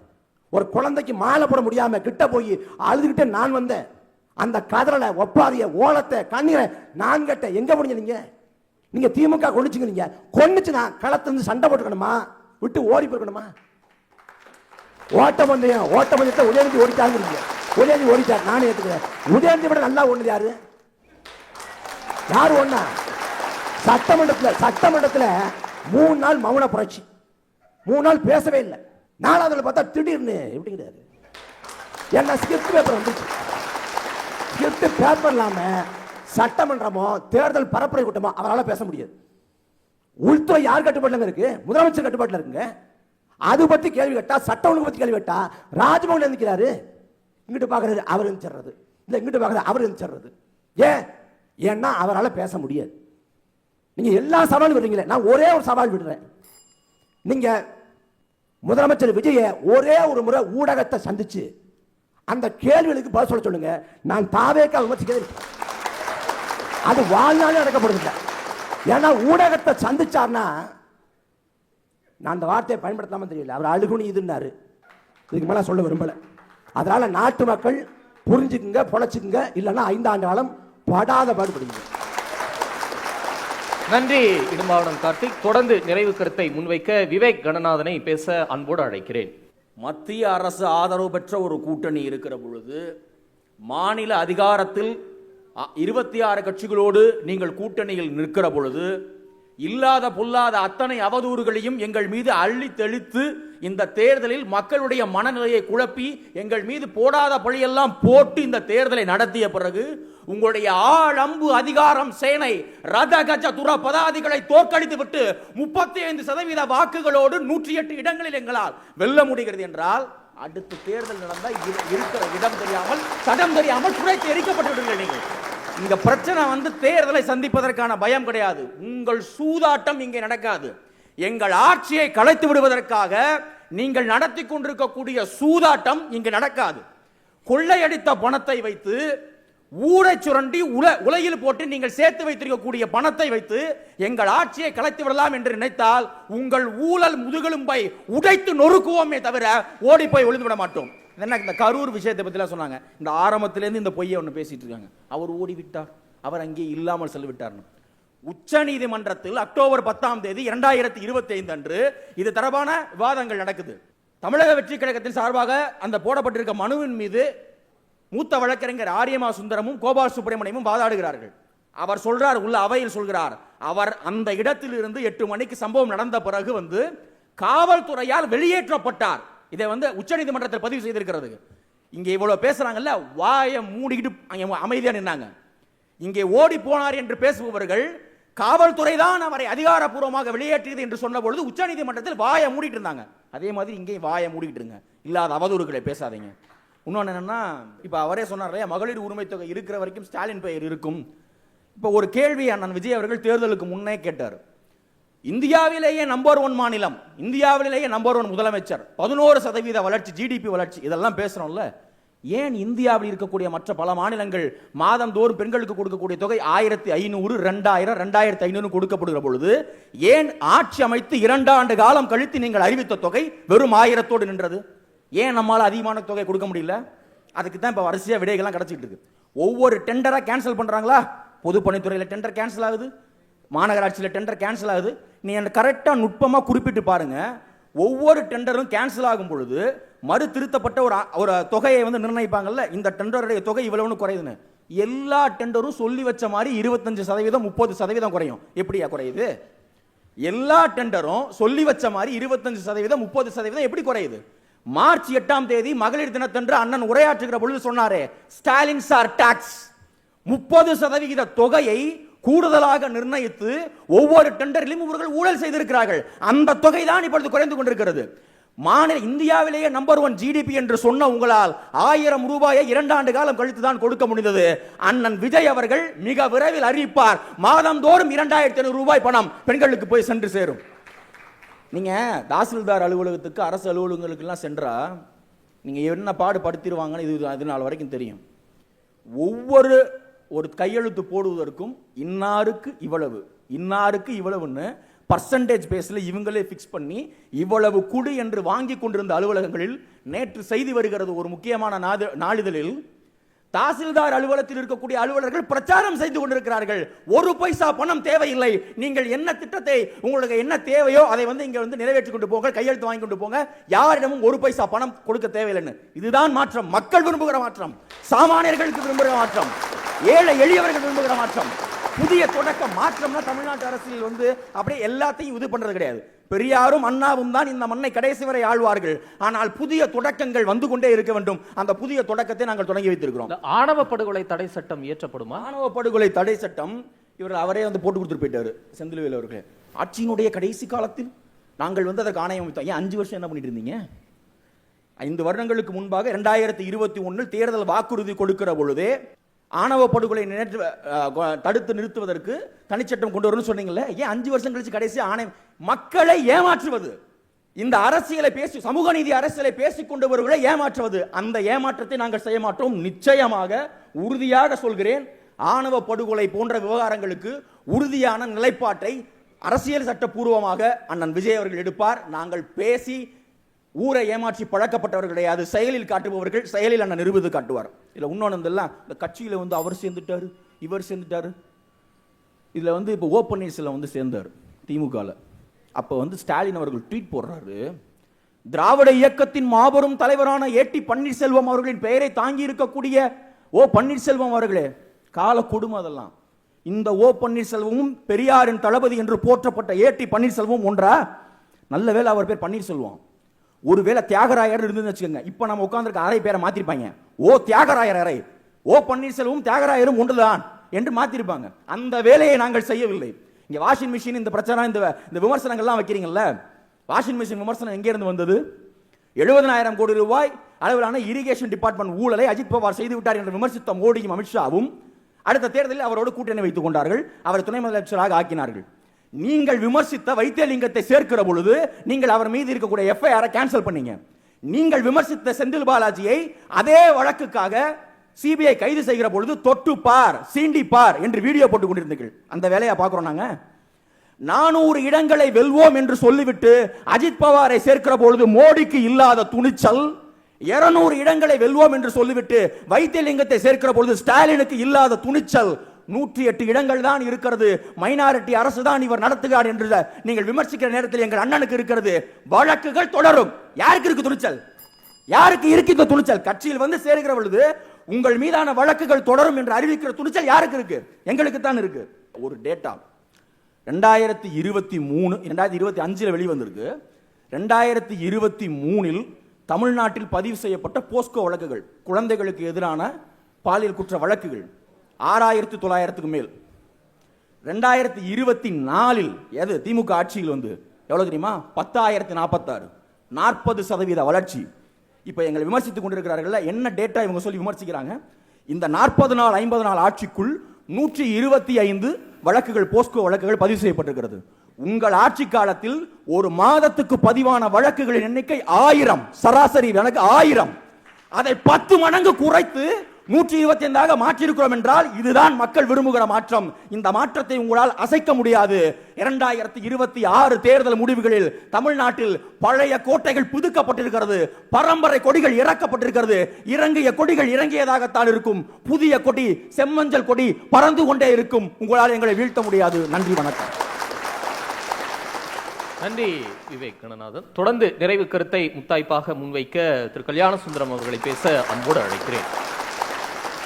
தாவேகா 2026 நடைபெற்ற சட்டமன்ற தேர்தலிலே வெற்றி பெற்று விட்டார்கள் என்பது எங்களை பொறுத்த வரைக்கும், என்னை பொறுத்த வரைக்கும் அது ஒரு விபத்து. இப்படி சொல்வதற்கான முழுமையான அதிகாரத்தை இந்த நாட்டினுடைய அரசமைப்பும் ஜனநாயகமும் எனக்கு வழங்கி இருக்கிறது. அது மக்கள் தீர்ப்பு இல்லையா? மக்கள் தீர்ப்புன்னு நீங்க எடுத்து பார்த்தீங்கன்னா மக்களின் தரவு தீர்ப்பளிச்சது ஜனாதிபதி ஆட்சிக்கு. அதுக்கு தான் தீர்ப்பளிச்சாங்க. இவங்க எங்களை சொல்லிட்டு இருக்கிறாங்க, திமுக கூட போய் உறவு வைத்து நீங்கள் ஆட்சி அமைக்க முயற்சி பண்ணீங்க. உண்மை அதுவல்ல. அண்ணன் மரியாதைக்குரிய உதயநிதி ஸ்டாலின் அவர்களும் சரி, மரியாதைக்குரிய அண்ணன் திருமாவளவன் அவர்கள் 2 பேரும் சொன்னார்கள், ஐயா ஸ்டாலின் தான் அனுப்பி வைத்தார், அங்கே போய் ஆட்சி அமைக்க சொல்லி எங்களை அனுப்பி வைத்தார் என்று சொன்னார்கள். அவர்களை கூப்பிட்டு தான் இவர்கள் ஆட்சியும் அமைத்தார்கள். எனவே கள்ள கூட்டணி அமைத்திருப்பது யார் என்பதை மக்கள் அறிவார்கள், நாடறியும். நான் சொல்ல வருகிற செய்தி என்னவென்றால், தாவேகாவினுடைய இந்த வெற்றியை நான் ஏன் விபத்து என்று சொல்லுகிறேன் என்றால், 2 ஆண்டுகளில் எங்கள் தலைவர் ஆட்சியை பிடித்து விட்டார் என்று பேசுவது அது ஒன்றும் ஜனநாயகத்தில் பெருமைக்குரிய விஷயம் அல்ல. மரியாதைக்குரிய தோழர் வன்னியரசு அவர்கள் இன்றைக்கு மந்திரியாக இருக்கிறார். அவரை நான் மந்திரியான பிறகு ஒரு இடத்திலே சந்தித்தேன், வாழ்த்து சொன்னேன். அவரோடு இருந்த ஒரு தோழர் சொன்னார், உண்மையிலேயே அந்த வரி எனக்கு ரொம்ப பிடிச்சிருந்த வரி. அந்த தோழர் சொன்னார், இத்தனை காலம் மனு கொடுத்துட்டு இருந்தங்க, இப்பதான் எங்க தலைவருக்கு மனு வாங்குறாங்கன்னார். நான் சொல்லுகிறேன் அது வெற்றி, நான் ஏற்கிறேன். ஆனா 2 வருஷத்தில் நாங்க ஆட்சியை பிடிச்சிட்டோம் என்று சொல்லுகிற போது உங்களுக்கு ஏற்படுவதை போல ஒரு தலைக்கணமோ ஒரு அகந்தையோ தென்படுவதை போல ஒரு பேச்சு இருக்கிறது, அது நல்லதல்ல. யாரும் வாய் மூடி இருப்பதற்காக மக்கள் வாக்களிக்கவில்லை. நான் சொல்லுகிறேன், வாயை மூடிக்கொண்டு மக்கள் இருக்க மாட்டார்கள். நாங்கள் வாய் திறந்து பேசுவதற்கான உரிமையை திரு ஜோசப் விஜய் அவர்கள் எங்களுக்கு வென்று கொடுக்கவில்லை. ரத்தம் சிந்தி இந்த நாட்டினுடைய அரசமைப்பை கட்டியவர்கள் எங்களுக்கு கொடுத்த உரிமை. நீங்கள் ஆட்சிக்கு வந்த அந்த அகந்தையிலேயே எங்களை வாய் மூட சொல்லுவீர்கள் என்று சொன்னால், நான் சொல்லுகிறேன், ஜனநாயகம் திருப்பி அடிக்கும். அண்ணன் ஜெகதீச பாண்டியன் அவர்கள் ஒரு செய்தியை சொன்னாங்க. அவர் சொல்லுகிற போது சொன்னார், நாங்கள் 60 ஆண்டு காலம் நாங்கள் தான். நான் சொல்லுகிறேன், 61வது ஆண்டும் வரும். அதுதான் ஜனநாயகம், அதுதான் மனித வாழ்க்கை. எனவே அந்த அகம்பாவம் நமக்கு இன்றைக்கு தேவையில்லை, அந்த தலைக்கணம் நமக்கு இன்றைக்கு தேவையில்லை. முதலிலே நீங்கள் அதையெல்லாம் விட்டொழியுங்கள். அருவருப்பான விடயங்கள் கடந்த காலங்களிலே இருந்தது, அவர்களுடைய பேச்சுகள் இருந்தது என்று நாம் சுட்டிக்காட்டுகிற போது அதையெல்லாம் துடை தெரிந்திருந்தால் அது மாற்றம் என்று நானும் இந்த அணியிலே பேசி இருப்பேன். அதே போல நாங்களும் செய்கிறோம் பார் என்று சொல்லுவது மாற்றமா ஏமாற்றமா என்பதை நான் உங்கள் பார்வைக்கு விட்டு விடுகிறேன், மக்களின் பார்வைக்கு விட்டு விடுகிறேன். புரட்சி தலைவி அம்மா அவர்கள் குறித்து நீங்கள் பேசுகிறீர்கள், பேசிவிட்டு சொல்லுகிறீர்கள், அவரை போல அவரை நேசித்தவர்கள் எங்களோடு வாருங்கள் என்று நான் சொல்லுகிறேன். நான் இப்ப குறிப்பிட்டு சொன்ன பாருங்க, ஒரு அமைச்சர் அந்த குழந்தையினுடைய காலை பிடித்துக் கொண்டிருந்த அமைச்சர் இருக்கிறார் பாருங்கள். புரட்சி தலைவி அம்மா அவர்களின் ஆட்சி இருந்திருந்தால் அடுத்த 2வது நிமிடம் அவருடைய பதவி பறந்திருக்கும், ஆள் உள்ள போயிருப்பார். அது அதிமுக, அது அம்மா அவர்களினுடைய ஆட்சி. திரு விஜய் அவர்கள் எடுத்த நடவடிக்கை என்ன? கில்லி சரத், ஒரு பேரே கில்லி சரத். அண்ணன் ஜெகதீஷ் பாண்டியன் அவர்களுக்கு பெயர் வைத்தாலோ, மரியாதைக்குரிய சகோதரர் இப்ராஹிம் ராவுத்தர் அவர்களுக்கு பெயர் வைத்தாலோ என்ன வைக்கலாம்? தஞ்சையிலே நடந்த போராட்டத்தை முன்னால் சொல்லலாம். ஜல்லிக்கட்டு போராட்டம், ஜல்லிக்கட்டு ஜெகதீஷ் பாண்டியன் சொல்லலாம், ஏனென்றால் போராடி இருக்கிறார், ஏராளமான மக்கள் பிரச்சனைகளுக்கு நின்று இருக்கிறார். கில்லி சரத் எதற்கு போராடினார்? என்ன மக்கள் பணியாற்றினார்? எதற்காக அந்த பட்டப்பெயர் அவருக்கு கிடைத்திருக்கிறது? பரவாயில்லை, வந்துவிட்டார்.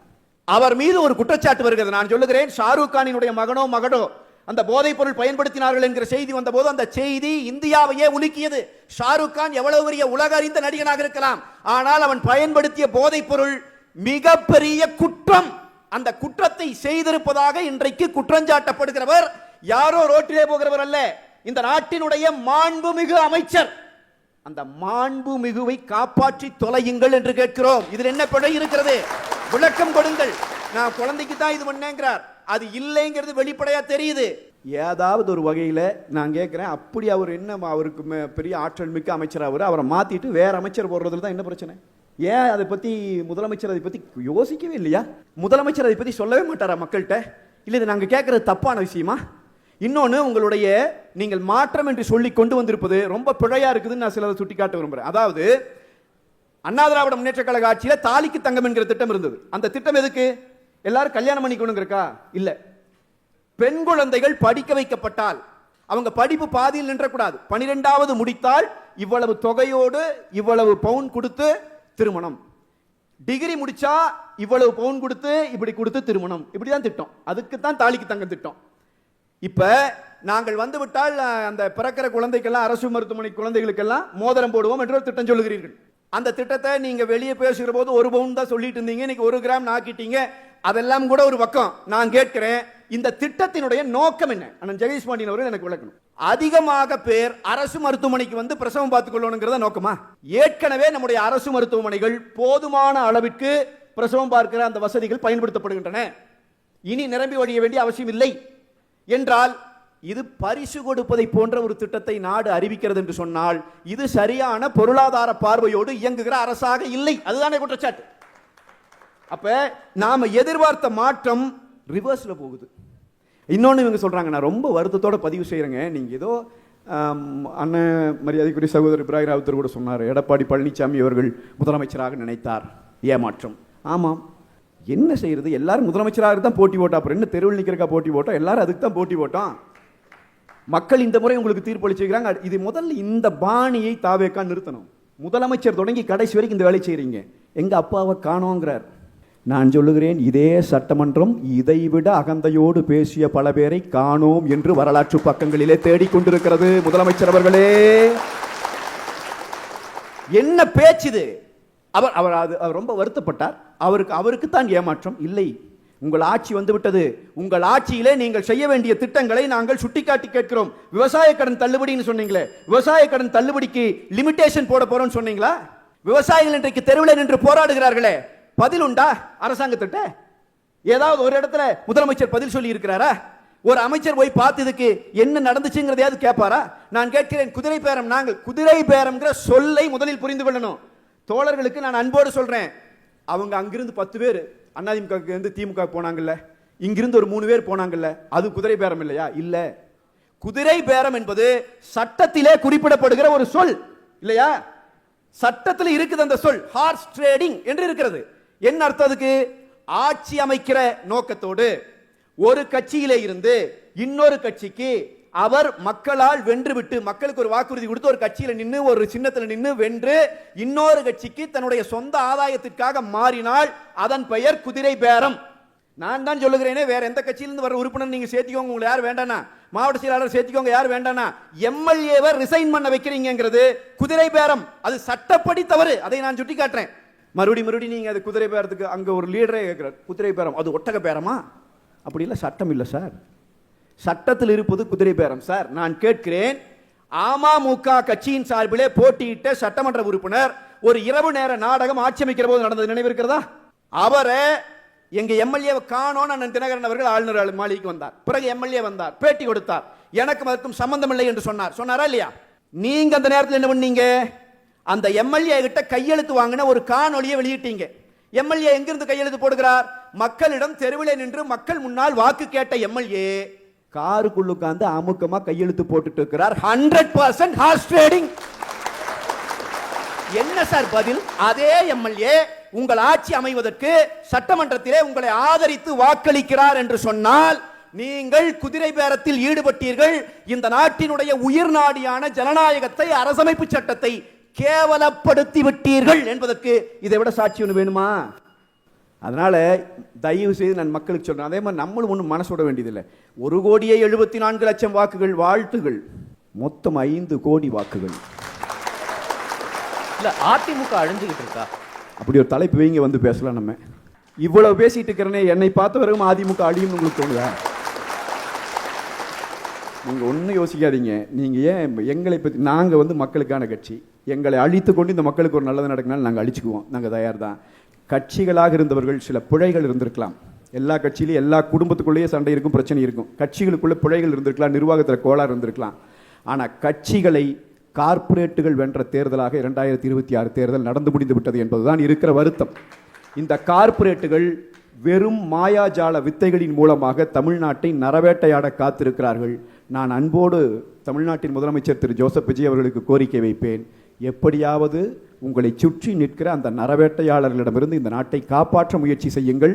வரலாறு உங்களை குறைந்தபட்சம் மன்னிக்கும். நன்றி, வணக்கம். நன்றி திரு கல்யாண சுந்தரம். தொடர்ந்து நிறைவு கருத்தை முன்வைக்க இப்ராஹிம் ராவுத்தர் அவர்களை பேச அன்போடு அழைக்கிறேன். சட்டம் ஒழுங்கை குறித்து அண்ணன் செந்தில்வேல் அவர்கள் சொன்னதை நம்ம பேசி ஆகணும். சட்டம் ஒழுங்கு ரொம்ப மோசமாக இருக்கு அப்படின்னாரு.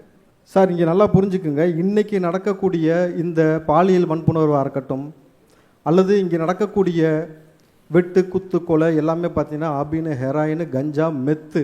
குறிப்பாக அந்த மெத்துன்ற வார்த்தை திமுக கடந்த ஆட்சி ஏற்ற பிறகுதான் எல்லாருக்கும் இந்த மெத்துன்ற வார்த்தையை பரிச்சயப்பட்டுச்சு.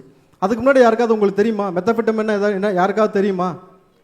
ஜாஃபர் சாதிக்குன்னு ஒருத்தனை உட்கார வச்சு கட்சியில் அயலக பிரிவில் வந்து அவனுக்கு பதவி கொடுத்து அவன் சர்வதேச லெவலில் மெத்து கடத்தினா 2000 கோடிக்கு மேலே அவன் வந்து சம்பாரிச்சான்னு சொல்லி ஆஸ்திரேலியா போன்ற நாடுகளுக்கு கடத்தினான்னு சொல்லி அவர் கைது செய்யப்பட்ட பொழுது அந்த ஜாஃபர் சாதிக்கை அருகிலேயே வைத்து கொண்டிருந்த நீங்கள், உதயநிதி அவர்களுக்கும் தெரியலை, முன்னாள் முதலமைச்சர் ஸ்டாலின் அவர்களுக்கும் தெரியலை, அவன் என்ன செஞ்சான்னு எங்களுக்கு தெரியலன்றீங்க. ஆனால் அவன் கூட தான் இருந்தீங்க. அவன் தான் உங்களுக்கு படத்துக்கு ப்ரொடியூஸ் பண்ணுறதுக்கு காசு கொடுத்துருக்கிறான், செக்கு கொடுத்துருக்கிறான், பொக்கே கொடுத்துருக்கிறான், ஒரு குச்சி ஒரு குல்ஃபின்னு உதயநிதி அவர்கள்ட்டையும் கொடுத்தாரு, ஸ்டாலின் அவர்கள்ட்டையும் கொடுத்தாரு. உங்களுக்கு தெரியலன்னு சொல்கிறீங்க, இது வியப்பாக இருக்குது. ஞானசேகரன் இந்த பேர் நீங்கள் நல்லா கேள்விப்பட்டிருப்பீங்க. அண்ணா யூனிவர்சிட்டிக்குள்ளே போனவன். அவன் போனதுக்கு அப்புறம் பார்த்தீங்கன்னாக்கா அண்ணா யூனிவர்சிட்டிக்குள்ளே கேமரா வேலை செய்யலை, சுற்றி இருக்க பக்கம் கேமரா வேலை செய்யலை. அவன் வந்து கட்சிக்காரன் கிடையாது, அனுதாபின்னு சொன்னீங்களே தவிர அன்றைக்கு காவல்துறை கரங்கள் கட்டப்பட்டு பாதிக்கப்பட்ட பெண்ணின் தரவுகள் வெளியிடப்பட்டது. இது நீங்கள் இருக்கக்கூடிய பெண்களை மிரட்டுவதற்காக நீங்க செஞ்சீங்க திமுக என்று பகிரங்கமாக நான் குற்றம் சாட்டுறேன். சரி, இப்ப ஸ்ரீவைகுண்ட எம்எல்ஏ மேல அதே மாதிரி குற்றச்சாட்டு சொல்லிட்டு இருக்காங்க. என்ன பதில் நீங்க எந்த குற்றச்சாட்டு யார் இது போல செய்தாலும் தளபதி விஜய் அவர்கள் நிச்சயமா நடவடிக்கை எடுப்பார். பதவி ஏற்பிலேயே அவர் சொன்ன வார்த்தை, நம்ம ஆட்சி அமைச்சிட்டோம், நம்ம ஒரு ஆட்டம் ஆடிலாம் நினைச்சா நம்ம சொந்த கட்சிக்காரனா இருந்தாலும் அந்த நினைப்பை அழிச்சிருன்னாரு. நிச்சயமாக தாவை காட்சியில் நான் உறுதியாக சொல்கிறேன் சார். என் தளபதியோடு நான் பயணித்திருக்கிறேன், அவரோட நான் பல முறை பேசியிருக்கிறேன்றதில் சொல்கிறேன். அவரை நாங்கள் உள்வாங்கியிருக்கிறோம். தப்பு எவன் செஞ்சாலும் தப்பு தான், நிச்சயமாக அதுக்கான தண்டனை அவர் வழங்குவார், அதில் மாற்றமே கிடையாது. நாங்கள் ஜாஃபர் சாதிக்கு முட்டு கொடுத்தது போலவோ ஞானசாகனுக்கு முட்டு கொடுத்தது போலவோ அந்த மாதிரி நிச்சயமாக செய்ய போவது கிடையாது. இந்த வலசர வாக்கத்தில் கூட நீங்கள் பிரியாணிக்காக போய் பாக்ஸிங் போட்டு அதுக்கப்புறம் ஸ்டாலின் போயிட்டு மன்னிப்பெல்லாம் கேட்டார், கடந்த கால வரலாறு அது உங்களுக்கு தெரியும். 80 வயது மூதாட்டியை பாலியல் வன்புணர்வு செஞ்சவன் யாருன்னு நீங்கள் போய் தேடி பாருங்கள், அவன் எந்த கட்சிக்காரன்னு உங்களுக்கு தெரியும். 2 வயது குழந்தையை திமுக நபர்கள் வந்து பாலியல் வன்புணர்வு செஞ்சால் அது யாருன்னு உங்களுக்கு நல்லாவே புரியும். நீங்கள் ஊடகவியலாளர் இருக்கீங்க.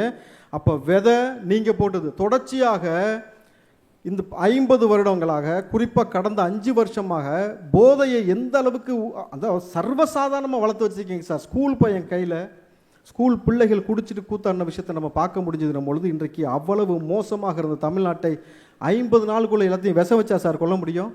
ஸ்டெப் பை ஸ்டெப்பாக எங்கேருந்து உள்ளே வருது அந்த லூப் ஹோலை அடைச்சிக்கிட்டே இருக்கிறார் தமிழ்நாட்டு முதலமைச்சர். அதற்கான சீரிய பணி தான் செஞ்சுக்கிட்டு இருக்கான்றதை உங்களுக்கு சொல்கிறேன். இது உங்களுக்கு மாற்றமாக நிச்சயமாக தெரியும். இன்றைக்கி இந்த ஃபெர்டிலிட்டி சென்டர்னு ஒன்று இருக்குல்ல சார், அது வந்தது காரணம் யார் சார்? அவங்க தான் எல்லா போயிலையும் குடிக்க போட்டு அவன் உடம்பு வந்து மழுங்கி போய் அவன் வந்து புத்தியும் வேலை செய்யாமல் அறிவும் வேலை செய்யாமல் ஒரு பிள்ளைக்காக 16 பிள்ளைகளை சர்வசாதாரணமாக பெற்றுக்கிட்டு இருந்த தமிழ்நாட்டில் ஒத்த பிள்ளைக்கு பெற்றுக்கிறதுக்கு உடல் வலிமையற்று போய் நிற்கிறாங்க சார். அது ஒன்று. இப்போ டாஸ்மாக் கடையை நம்ம மூடிடுவோமா சார்? இப்போ வந்த உடனே 717 50 நாளில் மூடிருக்கோம் சார். நல்ல விஷயம். படிப்படியாக அந்த மக்கள்கிட்ட இருந்து குடியை வந்து அங்கேருந்து அப்புறப்படுத்துவதற்கான வேலையை தான் முதலமைச்சர் செஞ்சுட்டு இருக்காரு தவிர, நிச்சயமா செய்வார், அதைத்தான் செஞ்சுட்டு இருக்காரு தவிர ஜாஃபர் சாதி போல கூட வச்சுட்டு உட்காந்துருக்கிறோம் இல்லை சார். அப்புறம் அப்துல் கலாமை பற்றி பேசிய ஒரு வார்த்தையெல்லாம் அவர் செந்தில்வேல் அவர்கள் சொன்னார். கலாம் என்றால், அதாவது 2வது முறை அவர் ஜனாதிபதியாக அப்துல் கலாமை ஆக்கலாம்னு சொல்லி எல்லாரும் பரிந்துரை செய்ய பொழுது கலைஞர் கருணாநிதி அவர்கள் சொன்ன வார்த்தை, கலாம் என்றால் கலகம் என்று பொருள். ஏதோ ஒரு மொழியில் கலாம்னா கலகம்னு பொருள் இருக்கிறத, அப்போ எவ்வளவு வன்மத்தோடு இவர் வந்து கலாம் என்றால் கலகம் என்று பொருள்ன்றாரா? கரப்ஷனை பற்றிலாம் அவங்க பேசுகிறாங்க சார். சர்க்கரையை வந்து எறும்பு தின்றுச்சு, சாக்க கரையான் தின்றுச்சுன்னு சொன்ன கலைஞர் வழியில் வந்துட்டு திமுக வழியில் வந்துட்டு நீங்கள் வந்து இதை பற்றி பேசலாமா? இன்றைக்கு அரசாங்கத்துறையில் நடக்கக்கூடிய ஊழல்கள் அத்தனையும் தொடர்ச்சியாக அளிக்கப்பட்டிருக்கு சார். இன்றைக்கி மரியம் வில்சனை பற்றி சார் சொன்னார், மாண்புமிகு அமைச்சர் அவர் மரியம் வில்சன் அவர்களை குறித்து அவருடைய வீடியோ பற்றிலாம் பேசலாமா சார்? அது தனிப்பட்ட பிரச்சனை சார். அதை கொண்டு வந்து அவங்க பர்சனல் லைஃப்பில் நடந்த விஷயத்தை கொண்டு வந்து நீங்கள் அரசியலுக்குள்ளே பேசுகிறீங்கனாக்கா நீங்கள் நாகரிகத்தை பற்றி எங்களுக்கு சொல்கிறீங்க. அப்போ அழகிரி அவர்கள், ஸ்டாலினோட அண்ணன் அழகிரி அவர்கள் ஸ்டாலினை பற்றி பேசுனதெல்லாம் பேசலாமா சார் உட்காந்து? அதெல்லாம் எவ்வளவு மோசமாக இருக்கும்னு உங்களுக்கு தெரியும்ல. ஆர் ராசா ஸ்டாலினை பற்றி பேசுனதை பற்றி பேசலாமா நம்ம? ஸோ தொடர்ச்சியாக இந்த வன்மத்தெல்லாம் விட்டுட்டு உங்களுடைய திமுக ஆட்சியில் 207 ஸ்கூலில் மூடிட்டீங்க. கவர்மெண்ட் ஸ்கூலில் மூடிட்டாரு உங்களுடைய நடிப்பு அரக்கன். படித்து சொன்னனே கேட்டியாடானாக்கா எல்லா ஸ்கூலையும் மூடி வச்சுருக்கீங்க. ஆனால் இன்றைக்கு எங்களுடைய மாண்புமிகு அமைச்சர், பள்ளிக்கல்வித்துறையுடைய அமைச்சர் ராஜ்மோகன் அவர்கள் அவர் வந்த பிறகு இந்த ரினிவலுக்காக வந்து கிட்டத்தட்ட 25 லட்சம் 30 லட்சம் சார், ஒவ்வொரு பள்ளிகளும் காசை வாங்கி குமிச்சதுக்கு பிறகு அந்த சுமையை அப்படியே நேரடியாக மாணவ பிள்ளைகள் மேலே செலுத்தி அந்த மாணவ பிள்ளைகளுக்கு எவ்வளவு பெரிய சுமையாக்குனதை ஒரே உத்தரவு மூலமாக நிப்பாட்டியிருக்கார் சார். கிட்டத்தட்ட அவர் ஏற்படக்கூடிய மாற்றம் இது ஒரு மாற்றம். இன்னொன்று மாற்றம், இன்னைக்கு மதுரை நீதிமன்றம் மாண்புமிகு அமைச்சர் அறநிலைத்துறை அமைச்சர் ரமேஷ் அவர்களை பாராட்டியிருக்கு. கிட்டத்தட்ட பார்த்தீங்கன்னாக்கா நீங்கள் வந்து கொடுக்கக்கூடிய பிரசாதத்தை கோயில் நிர்வாகமே தயாரித்து கொடுப்பதை நாங்கள் வரவேற்கிறோம் நீதிமன்றம் சொல்லியிருக்கு. மாற்றம் இல்லையா? ஒவ்வொரு சார் 50 நாளில் எவ்வளோ பெரிய மாற்றத்தை நம்ம கொடுத்துக்கிட்டு இருக்கோம். நீங்கள் மாற்றம் இருக்கான்னு கேட்குறீங்களே தவிர மாறக்கூடிய மாற்றத்தை நீங்கள் பார்ப்பதற்கு இங்கே யாருமே தயாராக இல்லை சார். ஆன்லைனில் வந்து நீங்கள் பார்த்தீங்கன்னாக்கா பத்திரப்பதிவு துறையில் எவ்வளோ பெரிய மாற்றத்தை அண்ணன் செங்கோட்டையன் ஏற்படுத்தியிருக்கிறாரு. இந்த போக்குவரத்து துறையை பற்றி சொன்னார் சார் ஸ்கிராபுக்கு போகிற பஸ்ஸு சார், இந்த பிங்க் கலர் பஸ்ஸை வந்து மகளிர் பேருந்துன்னு சொல்லி விட்டாங்க. எத்தனை பஸ்ஸு பிரேக்கு பிடிக்காமல் போய் விழுந்துச்சு, எத்தனை பஸ்ஸு வந்து ஓடும்போது டயர் கலந்துச்சு, ஒரு பெண்மணி கீழே விழுந்தாங்க, எவ்வளவு சம்பவம் நடந்துச்சு. பெண்களுக்கு இவர்கள் கொடுத்த முன்னுரிமை, பெண்கள் மீது இருக்கக்கூடிய அக்கறைன்னு சொல்லி திமுக பேசுறதுக்கு என்ன அருகதை இருக்குது சொல்லுங்கள். இன்றைக்கு எங்கள் மாண்புமிகு முதலமைச்சர் ஜோசப் விஜய் அவர்கள் 2000 ஏசி பேருந்து வாங்கியிருக்கார் சார், மக்கள் நீங்கள் சொகுசாக பயணிக்க வேண்டும் என்பதற்காக. புரியுதுங்களா? மக்களுக்கு தொடர்ச்சியாக அவர் செய்யக்கூடிய ஒவ்வொரு விஷயமும் நீங்கள் இனிஷியேட்டிவ் பாருங்கள். இன்றைக்கி வந்து அரசாங்க ஊழியர்கள் அலறாங்க. என்னைக்காவது இவங்க ஆட்சியில் யாராவது காலையில் சட்டமன்றத்துக்குள்ளே வந்து சாயங்காலம் 5 மணிக்கு போன வரலாறு இருக்கா சார்? இருக்கா சொல்லுங்கள்?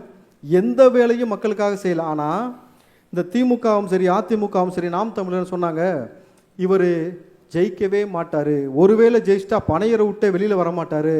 ஹே, இன்னைக்கு போய் பாருங்கள், சட்டமன்றத்துக்கு நீங்கள் போய் பாருங்கள். இன்றைக்கி நீங்கள் வந்து நீங்கள் செக்ரட்டரியேட் போனீங்கன்னா உங்களுக்கு தெரியும், ஒவ்வொரு துறையிலும் எவ்வளவு வேகமாக வேலை நடந்து கொண்டு இருக்கிறது. 50 நாளில் எவ்வளோ பெரிய மாற்றம்னா 5 வருஷத்தில் எவ்வளோ பெரிய மாற்றம் சார். தமிழ்நாடு இனி இளைஞர்களுக்கான மாநிலமாகவும் தொழில் வளர்ச்சியிலையும் இங்கே இருக்கக்கூடிய மேன் பவர் ரிசோர்ஸ் எவ்வளோ பெருசு தெரியுமா சார்? தமிழ்நாட்டில் இருக்கக்கூடிய மேன் பவரும் ரிசோர்ஸை வச்சும் தமிழ்நாடு இன்னைக்கு வந்து எவ்வளோ பெரிய வளர்ச்சிக்கு கொண்டு போயிட முடியும். ஆனால் ஒவ்வொருத்தன் தலையிலையும் 1,35,000 கிட்டத்தட்ட 1,35,000 கடன் வாங்கி வச்சுட்டு போயிருக்கு திமுக.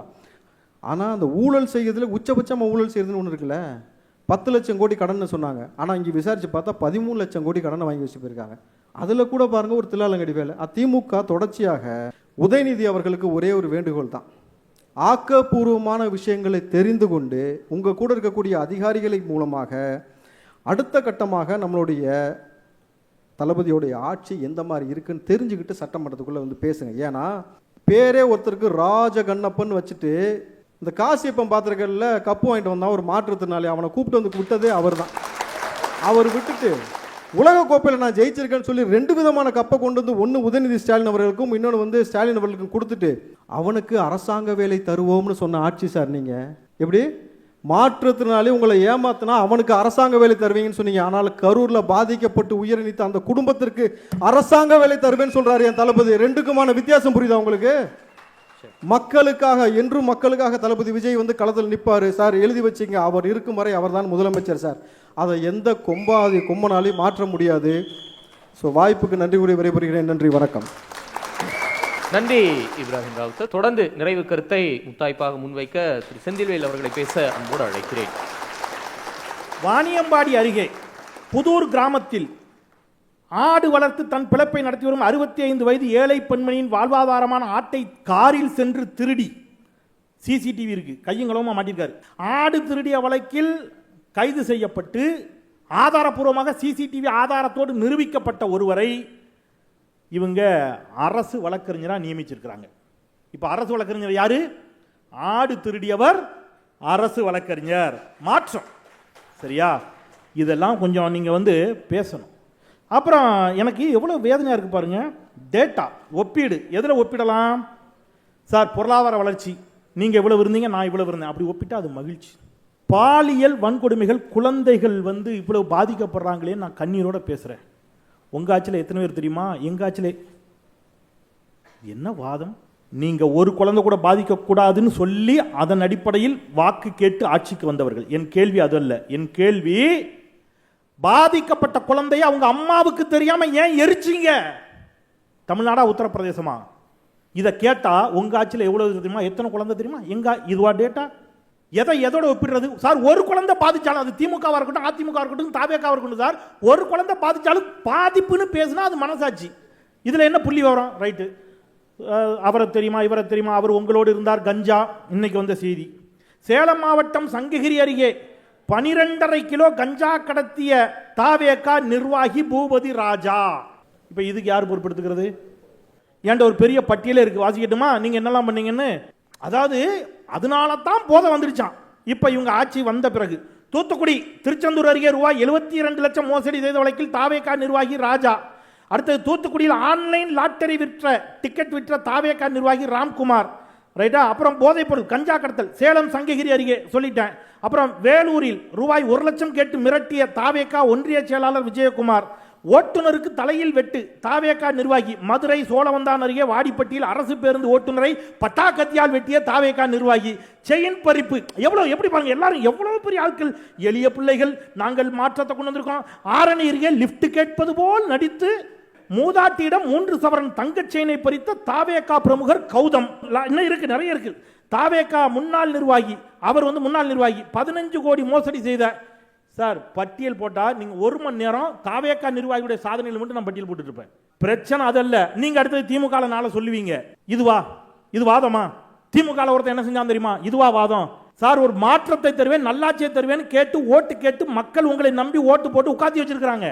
லஞ்சத்தை ஒழிச்சிட்டேன், ஊழலை ஒழிச்சிட்டேன்னு சொன்னீங்க. உங்க கட்சியை சேர்ந்த பெண் வழக்கறிஞர் 30 லட்சம் ரூபாய் லஞ்சம் வாங்கிட்டு அரசு வழக்கறிஞர் போட்டிருக்கீங்கன்னு குற்றம் சாட்டுறாங்க. பதில் இல்ல. ஆடு திருடியவரை கொண்டு போய் அரசு வழக்கறிஞரா போட்டிருக்கீங்க. அப்ப அந்த குற்றச்சாட்டு உண்மையான ஆகுதா இல்லையா? இதுக்கு பதில் இல்ல. பாலியல் குற்றச்சாட்டு பத்தி சொன்னீங்களே, எங்கள் தளபதி ஆட்சியில் எப்படினாலும் நடவடிக்கை எடுப்பார். என்ன நடவடிக்கை எடுத்தாரு? தாய்மார்கள் தயவு செய்து மனசாட்சியோட பேசணும். விஜயை நீங்க நேசிக்கலாம், அது வேற. நான் விஜயை கூட குற்றம் சாட்டல. மனசாட்சியோட பேசுங்க.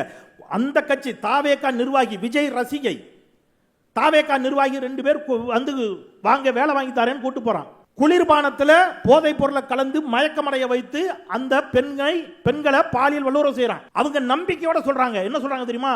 இப்படி பண்ணிட்டீங்களாடா, இப்படி சீரழிச்சிட்டீங்களாடா, என்ன நான் அண்ணன் சரவணன் சொல்லி கொடுக்குறேன்டா. உங்களை சரவணன் யாருன்னு கேட்டீங்கன்னா அவர் ஸ்ரீவைகுண்டம் எம்எல்ஏ. சரவணன் சொல்லி கொடுக்குறேன்டான்னு அந்த சகோதரி சொல்றாங்க. அதற்கு அந்த 2 பேர் சொன்ன பதில் என்ன தெரியுமா? வீடியோ இருக்கு.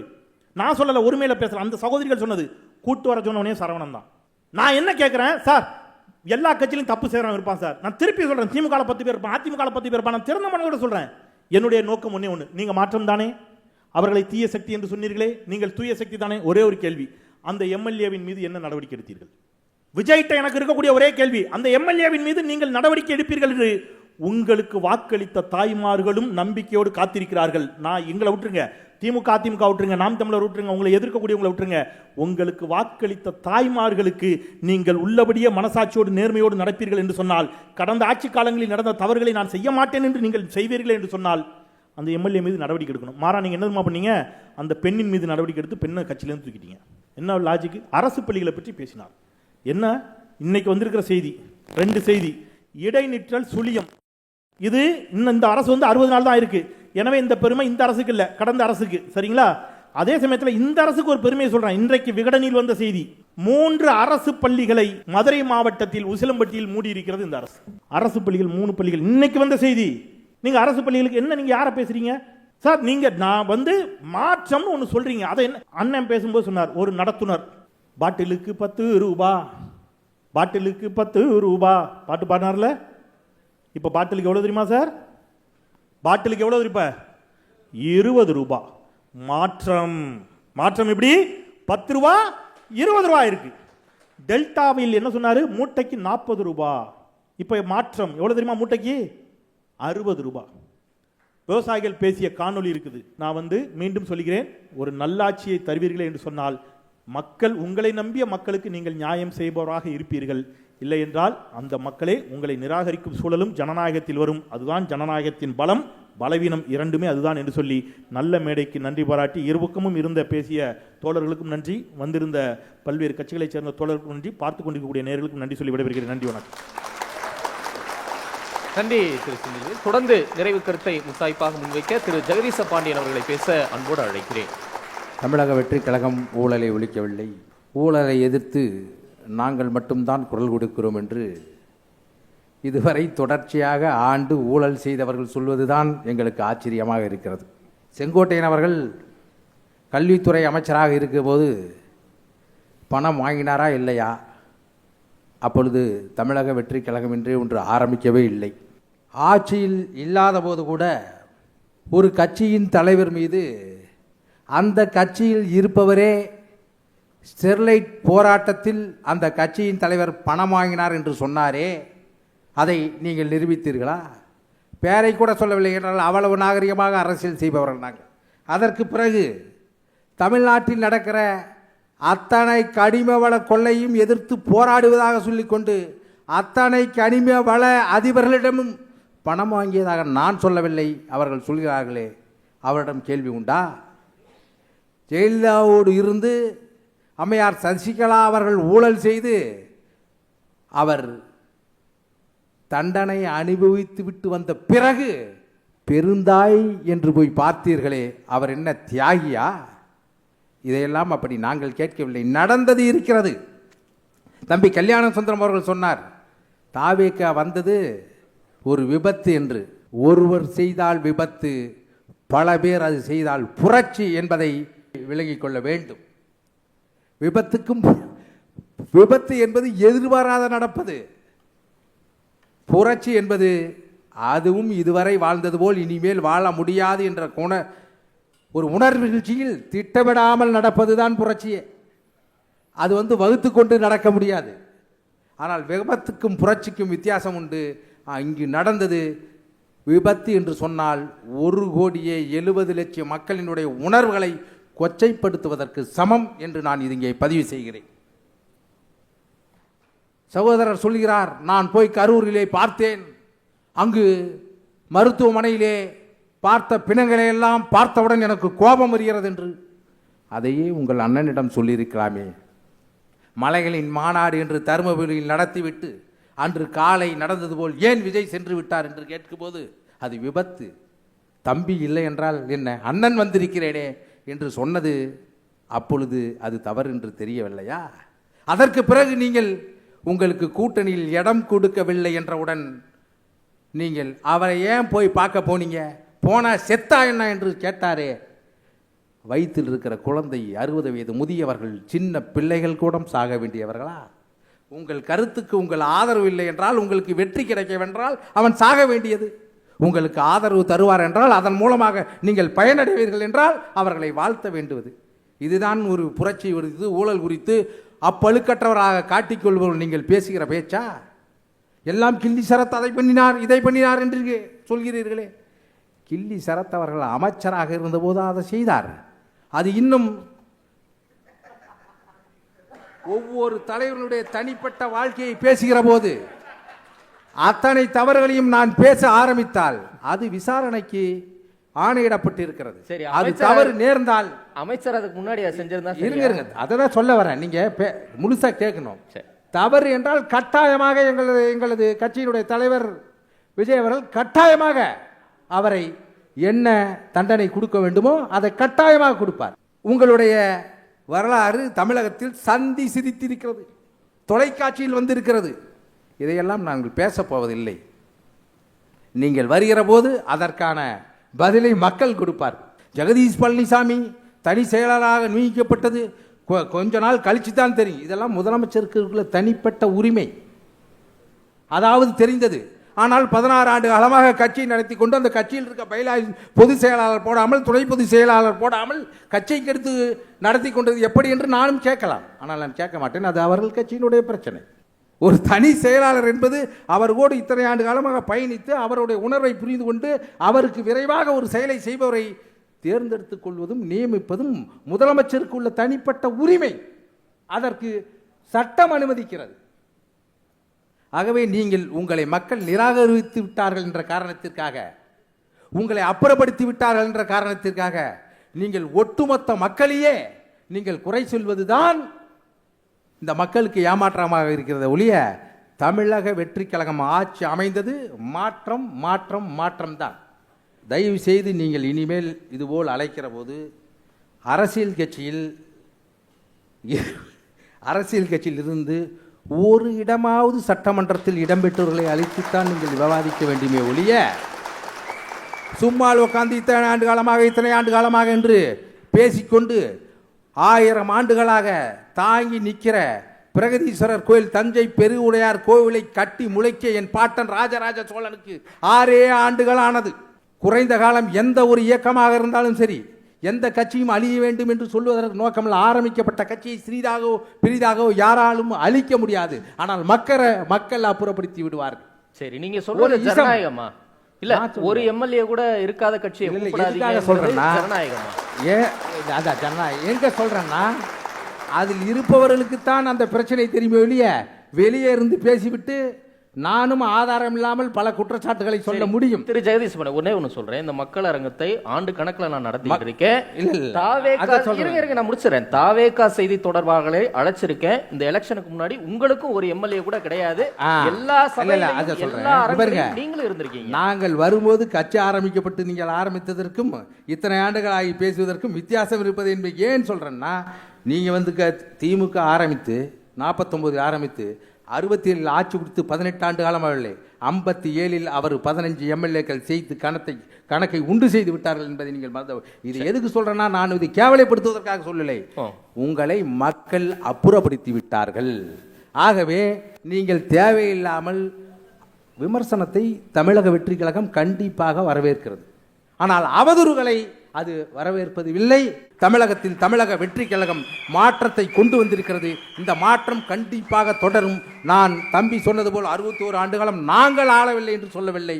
கட்டாயமாக ஜனநாயகத்தினுடைய பாதையில் இந்த தமிழக வெற்றி கழகம் பயணிக்கும்.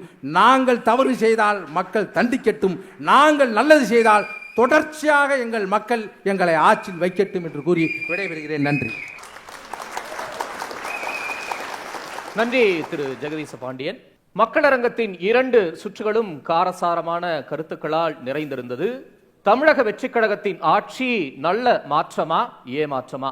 இந்த தலைப்பில் விருந்தினர்கள் 6 பேரும் தங்களுடைய கருத்துக்களை பல்வேறு கோணங்களில் முன்வைத்ததை நாம் பார்த்தோம். குதிரை பேர அரசு என்று விமர்சனங்கள் வந்த நிலையில் இல்லை, இது குதிரை வேக அரசு என்ற எதிர்வினை வந்ததையும் பார்த்தோம். இது ஒரு ரீல்ஸ் அரசு என்ற விமர்சனம் வந்த நிலையில் இல்லை, இது ஒரு ரியல் அரசு என்ற பதிலடி வந்ததையும் நாம் பார்த்தோம். சட்டம் ஒழுங்கு சீர்கெட்டு இருக்கிறது என்று சொல்லப்பட்ட நிலையில் சட்டம் ஒழுங்கு இப்போதுதான் சரிபடுத்திக் கொண்டிருக்கிறோம் என்ற விளக்கம் வந்ததையும் நாம் பார்த்தோம்.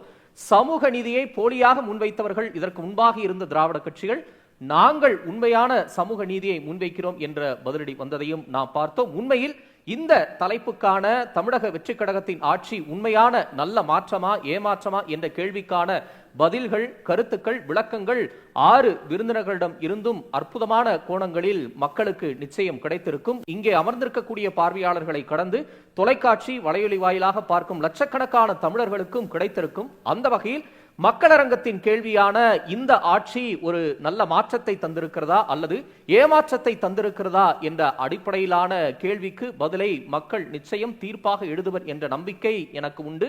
அந்த வகையில் வான்புகழ் வள்ளுவர் சொன்னது போல படைகுடி கூழ் அமைச்சு நட்பரன் ஆறும் உடையான் அரசருள் ஏறு என்று குறிப்பிட்டிருந்தார்.